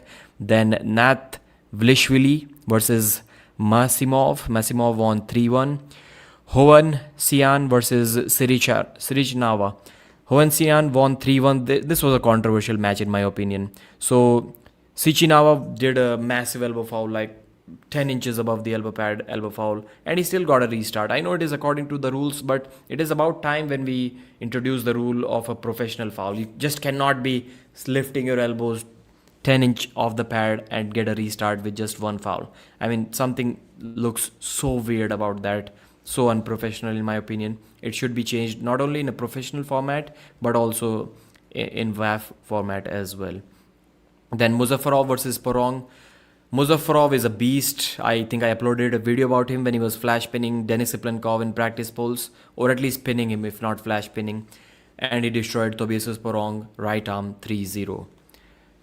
Then Chetna Sharma versus Makarova. Chetna couldn't slip against Makarova. Way too strong, way too experienced. Adelia Makarova, Arthur Makarov's wife, 3-0 victory. Samushia versus Kirsten Mercieca. And Kirsten won the first round. That was a surprise. And it didn't, although I was thinking that Bojidar was just acting against Kirsten, it wasn't really a good match. In this match, either Samushia is a really good actor, because I couldn't figure out the acting here. Kirsten was in a good spot for most of the match, but Samushia is really difficult to move from this position when he has his wrist slightly bent and he's just holding you. You cannot do anything from there. Sasho cannot do anything from there. Nurdilat Adar Khan cannot do much from there. So Kirsten was also in a similar position, but he did really good, better than I expected. Adamyan versus Pogosiani. Pogosiani with 3 top rolls. I forgot to write the results of one super match here, which I'll mention towards the end of this video, or you can just check it here, or I'll add this screenshot in the video. That was a 3-0 result for the Georgian. Then we have Bowen versus Bubenko. Elder Bubenko got stopped by Bowen in the third round. It was an interesting round, but as I've mentioned, Ryan has never won a single round when he's in the king's move. He can hold people for a long time, but he cannot win. And that's exactly what happened here. The last call was controversial. I didn't see any foul there, but maybe they have introduced that new rule here as well. The WAF rule change, which says that now shoulder below the table is a straightaway foul. Ryan's shoulder did go below the table in a neutral position for a second there. Zavrashvili versus Makarov. Makarov won 3-1. He got flash pinned in first round, I think inside with a pronation. Then he came back and he started flash pinning Zavrashvili, the Georgian. How are East versus West champions competing in GvW, the enemy organization of East versus West? So we have Artur Makarov competing here. We have David Samushia competing both arms. What's going on, man? Somebody explain this to me. Frank Lamparelli defeated the Georgian Tabagari 3-0. So two Georgians lost here back to back. Then Rustam Babaiev defeated Binatov 3-1. Binatov beat Rustam in a hook pretty easily. First round, that was a surprise. Then Rustam decided to top roll and then he started winning pretty easily. Muzafarov once again. Tarkan Muzafarov, I think that's his full name. He lost 3-1 to Rostomashvili. Georgi Rostomashvili. He literally looks like a Hulk, Rostomashvili from Georgia. He lost the first round in a hook, he won the first round in a hook, then he lost with a top roll, then he came back and defeated Muzafarov 2 more rounds in a hook. Georgi Totia versus Kostadinov 3-0. Very impressive victory, one of the most impressive wins of the night. To hook Georgi's low hand defensive top roll like that, really impressive from Krasimir, good job. Samushia versus Akimbo, first 2 rounds, Akimbo won easily, then next 3 rounds, Samushia won easily, all 5 rounds with top roll. Georgi Dzeranov versus Paizulaev, again this is another match whose result I've recorded separately. Dzeranov, I would have to say, except the first round, he dominated Zaur Paizulaev with his arm power, not so much of his hand power, but with his arm power, and the pronation was solid as well. That's what stopped Zaur in the first place. So great job Georgi Dzeranov. I think he can have a lot of amazing matches now. Some people are suggesting Georgi Svetkov too, Georgi versus Georgi. Maybe that match makes sense. Maybe Dzeranov versus, I'm not sure who he should go up against, but the guy can have a lot of good matches between number 6 to number 10 now. He's a beast. That's it for this video. Thanks for watching. Like it, please subscribe to the channel. I'll see if I'll upload this video or not, or maybe I will. Someone please, no, I need to record again. I had to talk about the problems with the stream. So speaking about the issues the stream had, first of all, Ryan was thinking that he can somehow magically change the free stream into a pay-per-view stream. He doesn't need to create a new stream. The non-members will be kicked off the stream. It cannot happen. Like things like that just does not happen. So later they had to pause the event and create a new stream, which they should have done earlier. Whenever they were showing the replays, they did not have the keep pitch option. So if the replay was 0.5x speed, the audio was like a robotic, very heavy tone. You can guess what I'm trying to say. It stayed like that throughout the video. The fonts of the screen, on the screen that were showing the names of the athletes, they were really difficult to read. They need to change that as well. And there were not many people in the arena. The arena was awesome. Maybe they need to book a smaller venue next time, or just have the VIP tickets to make some money and then allow the rest of the stadium free for everyone. At least the video will not look bad when we were seeing the empty seats in the background. So these are my suggestions. And yeah, biggest suggestion, don't have 17 fucking super matches in one card, man. Come on, bro. Especially not many matches were on this card. I would say out of those 17, at least 11 matches nobody cared about. So please do not do that, especially when you're uncertain about the future of the business that you're trying to run. Do not waste money like that. So that's it for this video now. Finally, we can sign off. Bye. And yeah, I'll end this live stream too now. So I hope. So I'll share the screen just for once for these 86 viewers who are still watching Arm Wrestling News. Share the screen with the results. You can see it one more time if that is something that you wanted to see. Yeah, that's the share screen. And these are the results. First match, second match, third match, fourth match. There was one more match after that. Then this was officially the 6th match, I guess. Muzafarov versus Sporrong, Sharma versus Makarova, Samushia, Kirsten, Adamyan versus Pogosiani, Bowen, Bubenko, Zavrashvili, Makarov, Tabagari versus Lamparelli, Babaiev versus Binatov, Muzafarov versus Rostomashvili, Georgiev, Kostadinov, Samushia, Akimbo, Dzeranov, Paizulaev. So these were the matches. Thank you, Gotham Arm Wrestling. You are awesome. WTCHR. I like to watch YouTubers boxing also, but professional boxing is more I love. Okay. Would you like to see YouTubers arm wrestling too? Mark with another 18 dirham. Mark is single-handedly making me rich tonight. Thank you. Good night all. Congrats, Roman. Yeah, good event. Mark with his 4th super chat of the night, and Bruce Leroy also joined as a member today. Thank you, sir. So why not let's do something for members tomorrow. Thank you guys. I'm signing off. Bye.